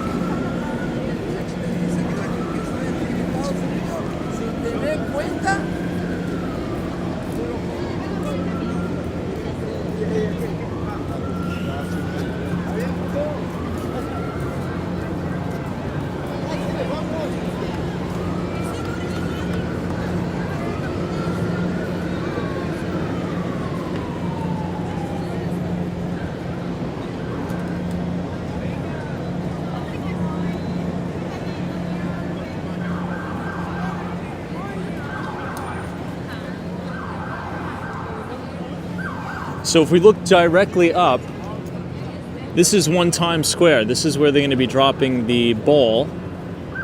You can see the post and then you can see the 2025.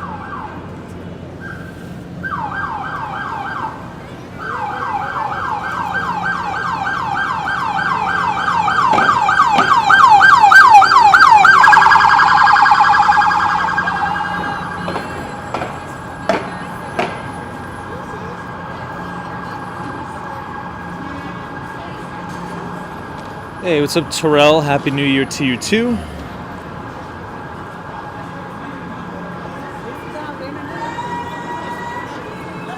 All the best in the new year.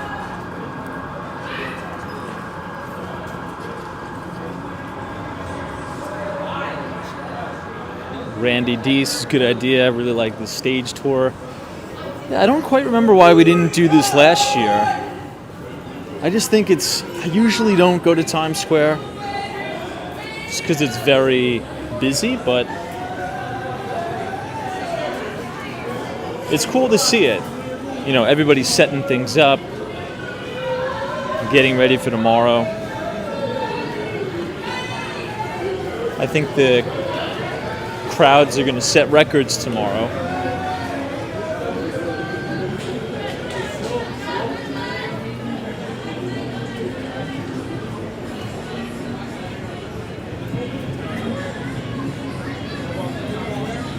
All right, so we're going to make this left. We'll go over to the Bryant Park Winter Village. And we'll also have really good views of the Empire State Building, too.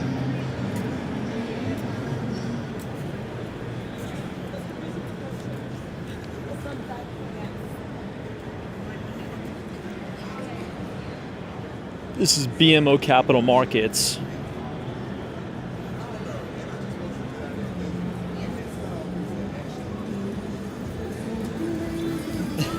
I know, line sync says I've used the 6 months worth of mental fortitude up.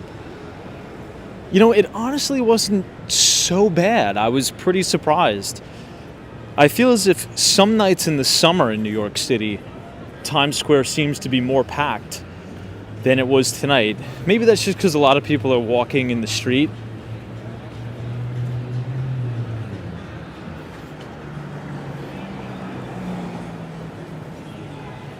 But it was fun. I like seeing all that stuff, like the teleprompters, everything that they're going to be saying tomorrow. Looks like they just did a quick audio check.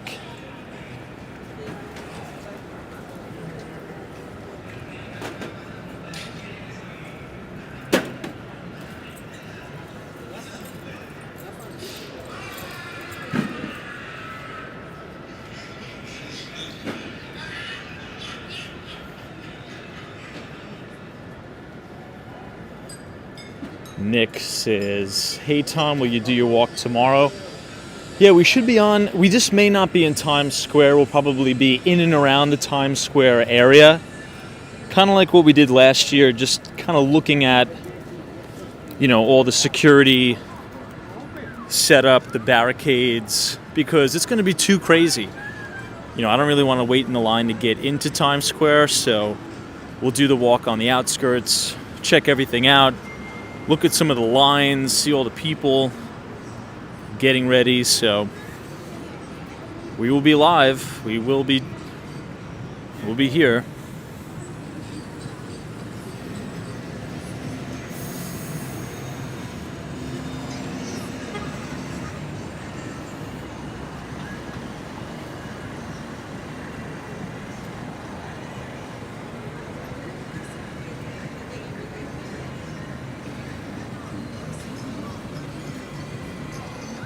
All right, now we're going to cross southbound on 42nd Street.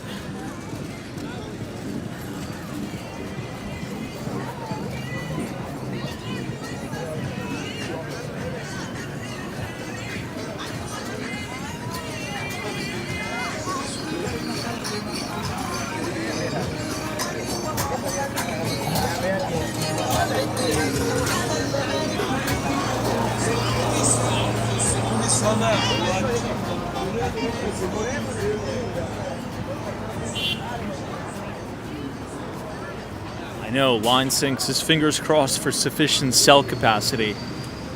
I mean, how was tonight? I'm really surprised that the internet has held up tonight.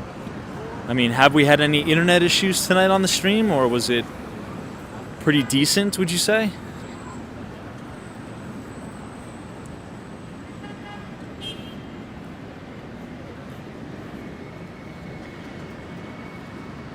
Dale says the connection was good.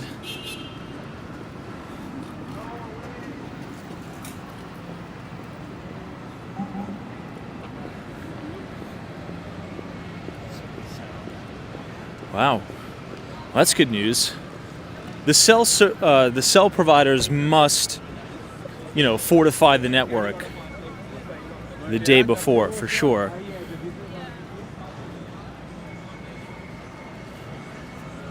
All right, let's head into Bryant Park. We'll check out the Winter Village. City's really looking beautiful.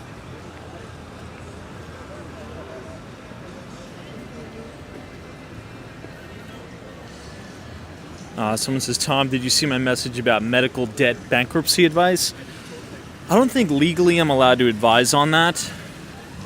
I would honestly speak to an attorney about any sort of bankruptcy filing, to be honest. I just really don't have any expertise in that field, but I am sorry what you're going. I'm really, really sorry to hear what you're going through. It's terrible.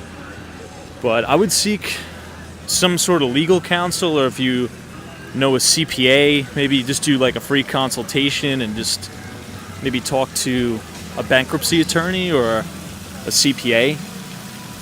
I mean, I really wouldn't be able to advise, to be totally honest. But that's what I would do. If I was in your shoes, that's what I would do.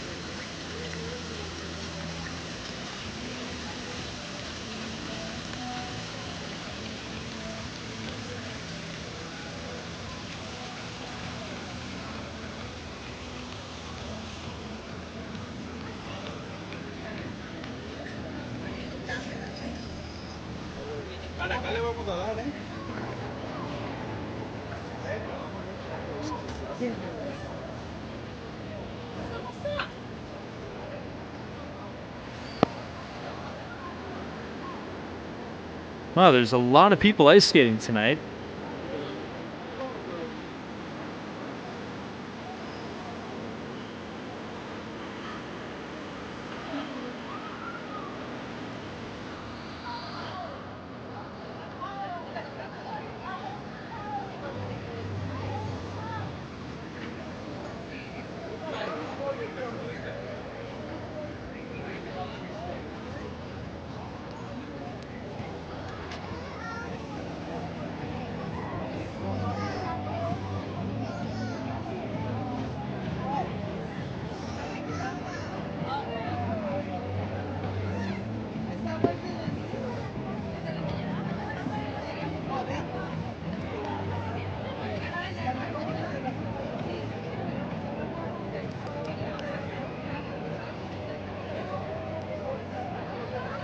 Wow, this is an amazing view of the Empire State Building.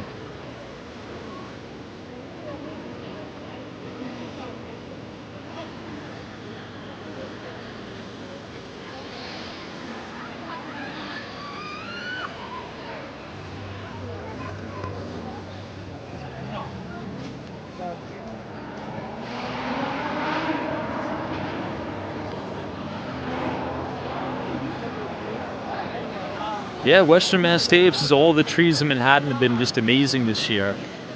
Yeah, the Wall Street tree has been great. Obviously, Rockefeller Center, Bryant Park, News Corporation, and then even the one inside BNP Paribas. Oh, by the way, Dave, I was in there today. I had to go into the BNP Paribas today, funny enough. Let me see if I got a picture of it. I mean, I do have a picture of it. Let me see if I can pull it up. BNP Paribas is the French investment bank.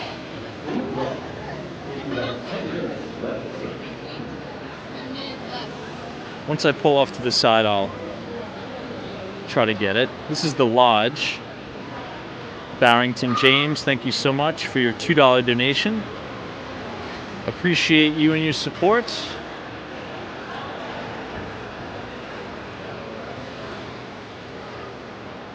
All right.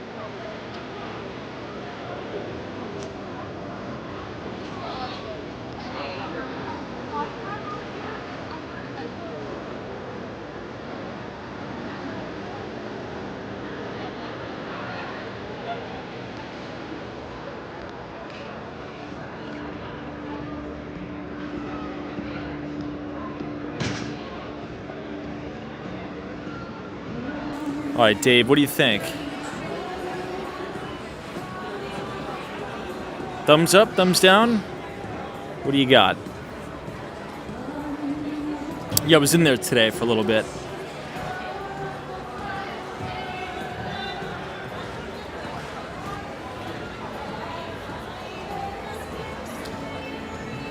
Anyway.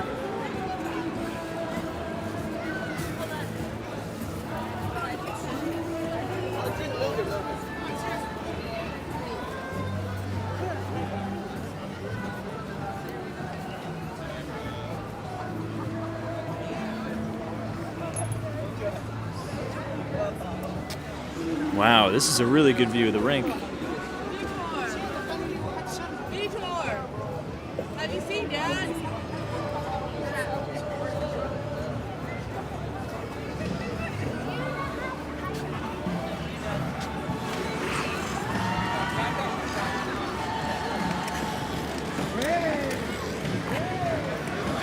Wow, it feels like an air conditioner right here, standing here.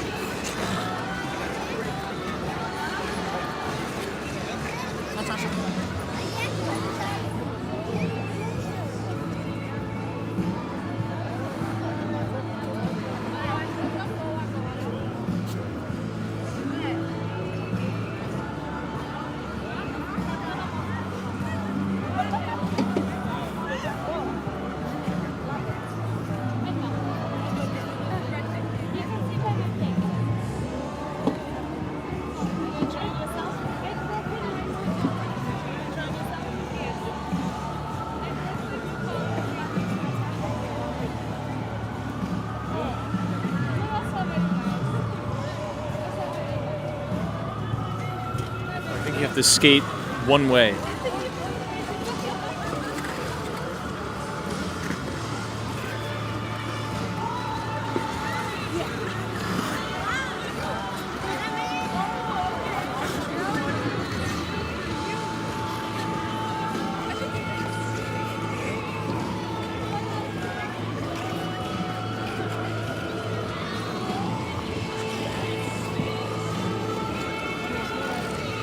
Very cool.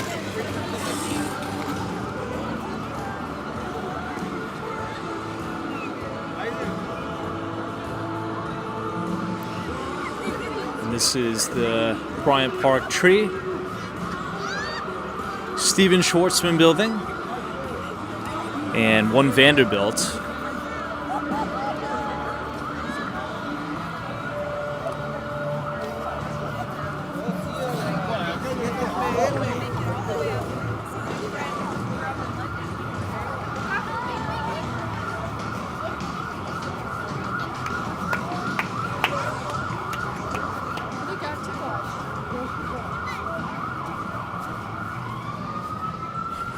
A little bit of a sensory overload tonight.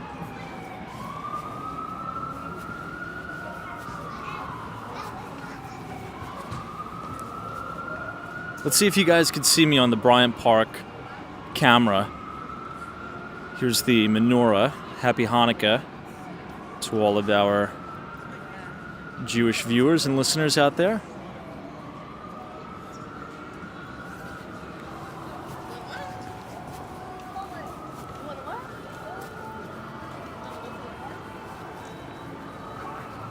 So it's either this camera or it's that camera. That's the Bryant Park live stream.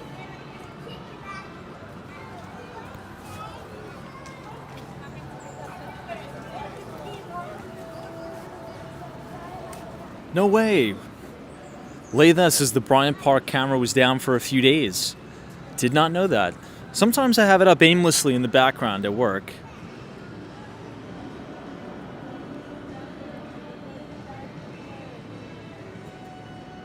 Wow, what a shot this is.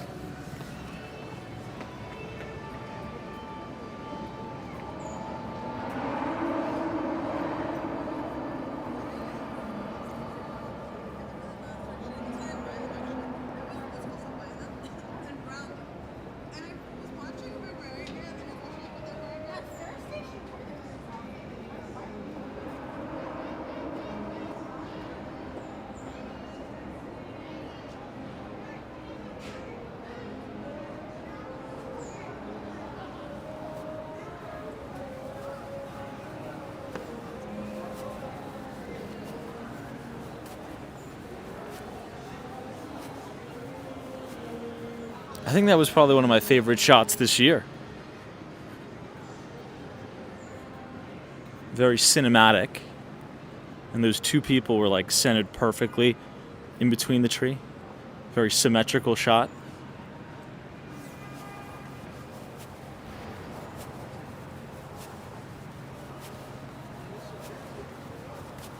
This is the SUNY School of Optometry here in the State University of New York.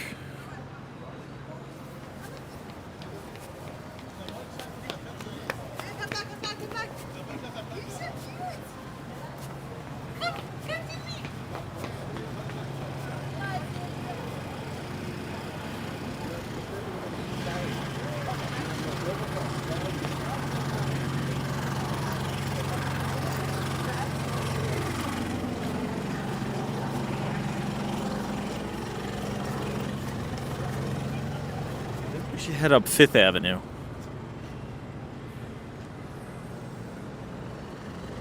Just because I have to go back to the office tonight.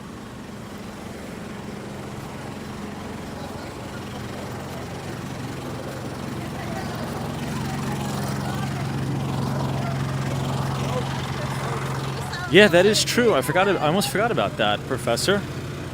The Lotte Palace, the New York Palace, has a really nice tree too. That's right off of Madison Avenue.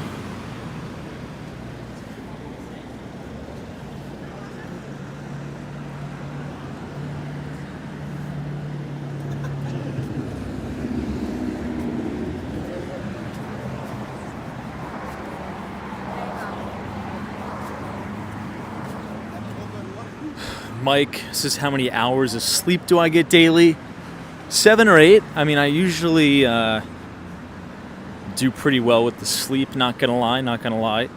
I used to not do well with sleep, and then I found out the hard way. Some people can tolerate it more, but I think when you're young, you can get away with it. But you can kind of burn your body out over time. One thing I learned is that when you get older, you need like a solid place to come back to rest. Like you can really turn it up and work like crazy, but at the end of the day, you need like a solid, quiet place of peace to come back. So I think it's maybe perhaps the quality of the sleep as opposed to the duration, right? So if you sleep for 10 hours, but 8 of those hours of sleep is not good, I would much rather have like 6 hours of really, really good rest.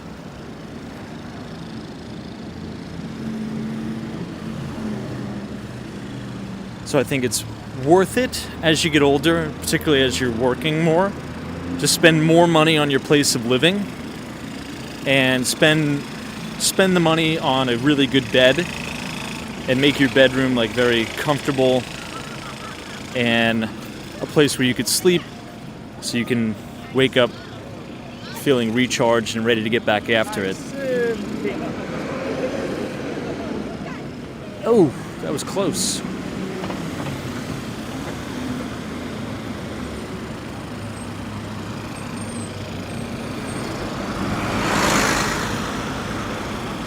Hey, Thomas is 22 years old now, hoping to move to Manhattan from Boston. Love it.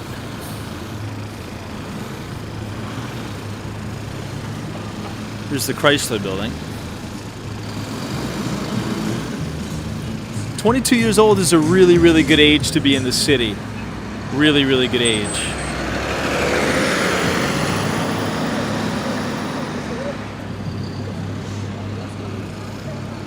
Alright, let's just wait for this light.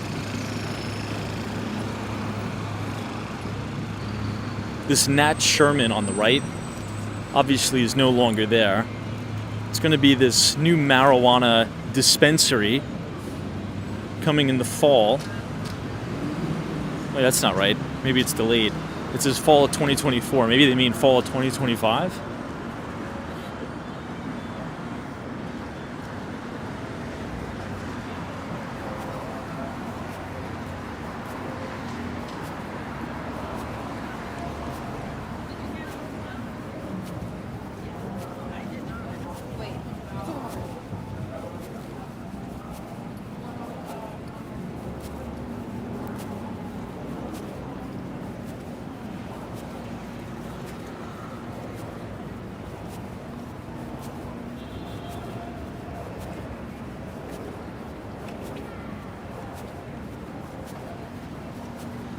Coming up on Madison Avenue and Pershing Square, as well as Grand Central Station.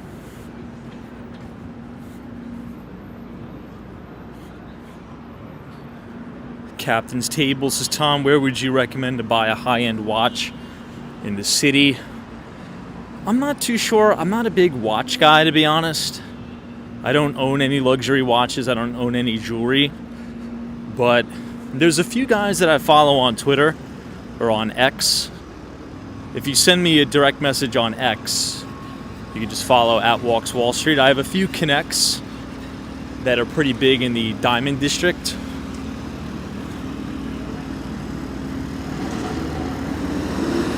But I'm not a big watch guy. I don't spend money on that stuff. Not to say that it's bad to do it. I actually think, you know, if there was a time to buy like a Rolex, the off-market prices of Rolexes have gone down significantly. So it's probably not actually the worst time to do it. It's just, knowing myself, I would lose it. I would spend 20 grand on the watch and I would lose it. So I am extremely irresponsible when it comes to like accessories and things. I'm going to totally lose it and misplace it.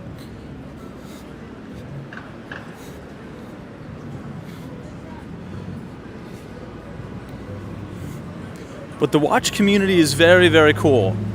You know, there's a lot of people that kind of collect these watches, like obsess over it. There's all different types of communities you can get involved with anywhere.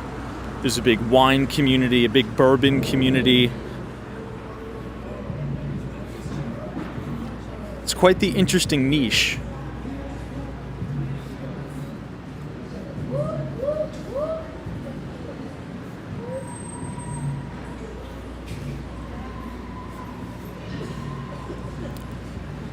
Anyway, I think we do have a lot of new viewers here. If you guys want to know what I do, what we're about here, if you just type !Thomas, THOMAS in the chat, it'll bring you to my bio, a little bit about us. I hear a very high-pitched shrieking in the distance. Hopefully that's not nothing nefarious going on. Perhaps it is, perhaps it isn't. We'll be looking alive for sure.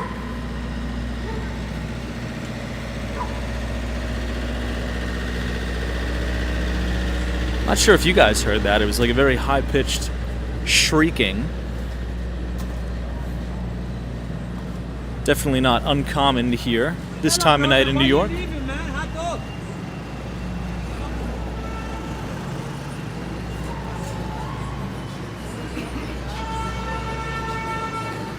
I think it's actually coming from that entrance, so we'll go to the other entrance to get away from it.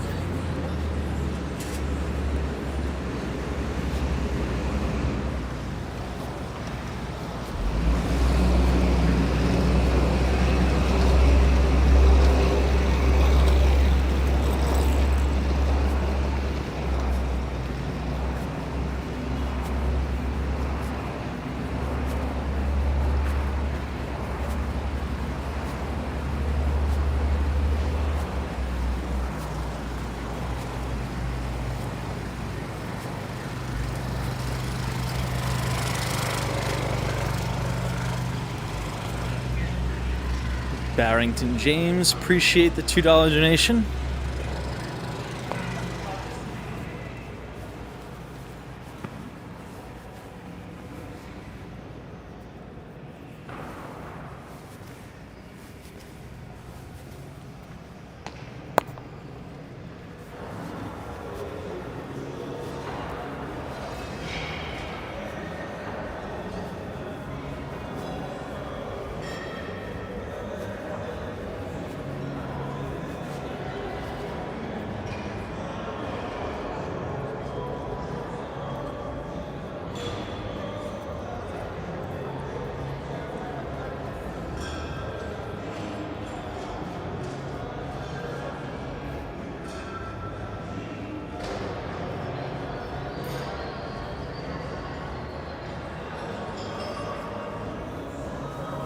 Wow, this looks really, really pretty here.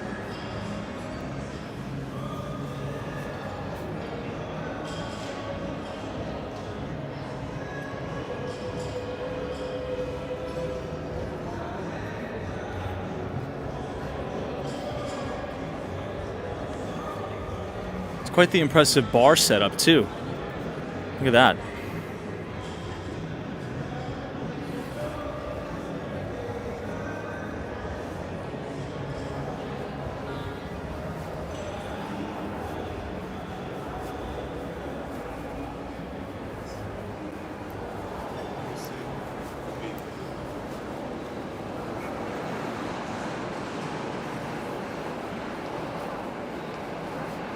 Grand Central Station seems a little bit dead tonight, but definitely beautiful nonetheless.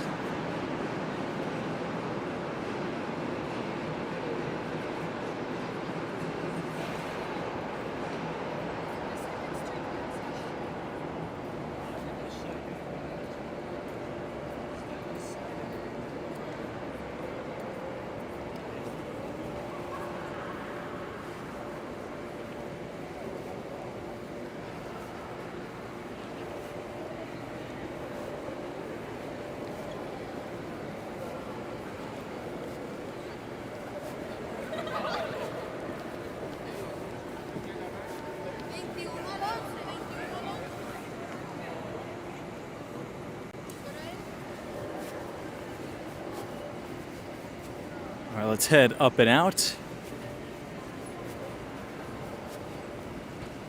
And back up to Billionaires Row.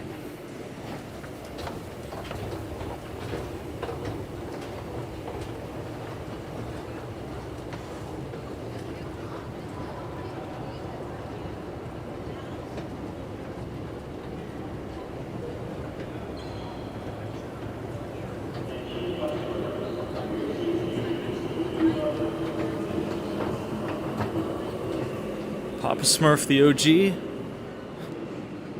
Happy New Year.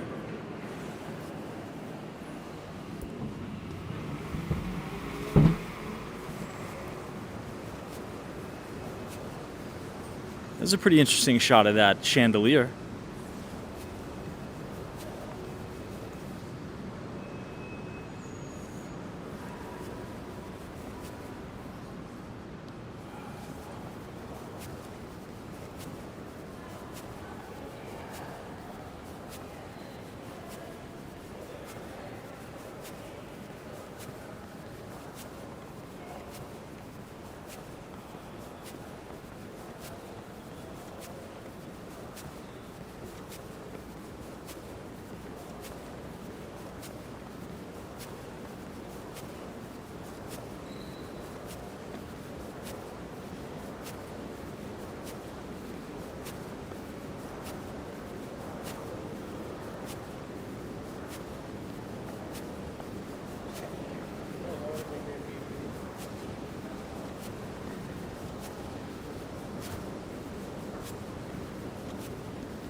This is that new Capitol Grill.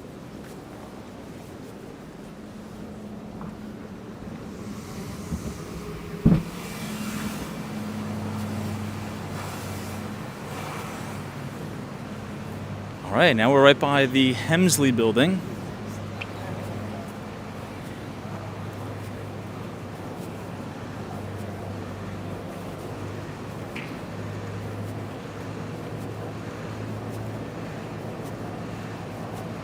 .230 Park.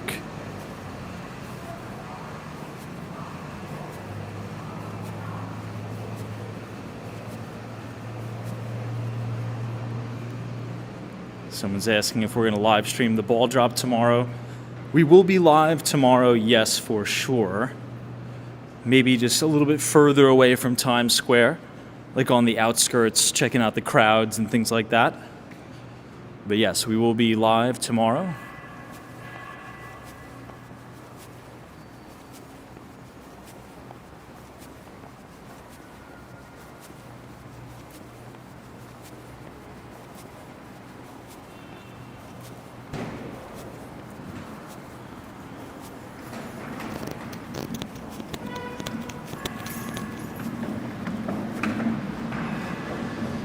Now you can see 270 Park in the distance, the brand new JP Morgan Chase office tower.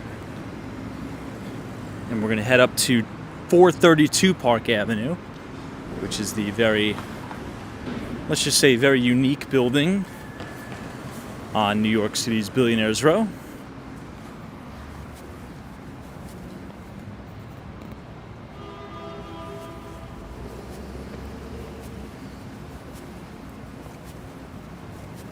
I think you guys are going to like 270 Park.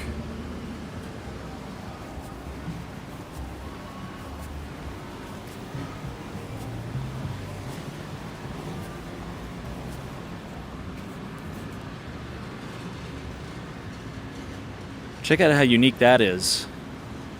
270 Park, JP Morgan Chase. Very cool.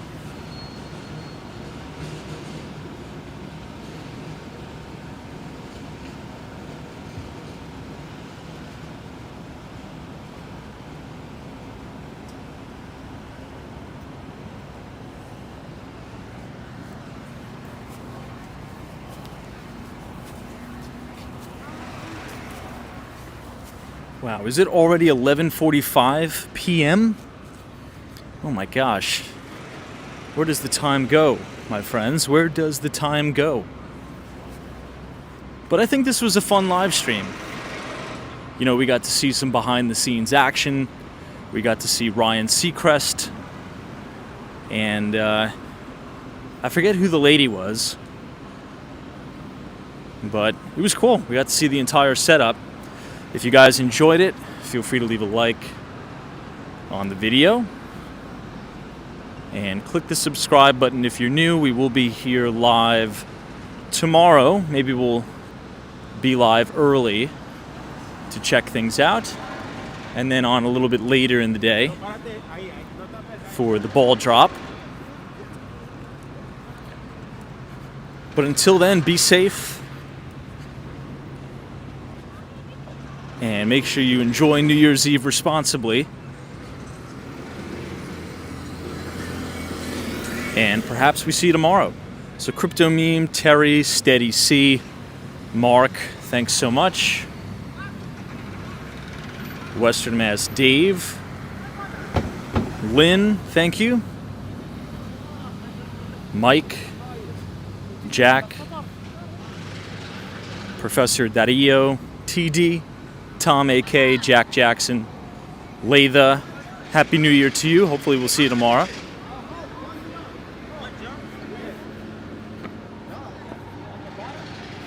Thomas Conroy, AB Shield, Muhammad the Papa Smurf OG, Omar. We'll see you guys tomorrow. Sabrina Fair, take it easy. Kenny, thanks so much. Andy, ang ingin kayo sa'yo.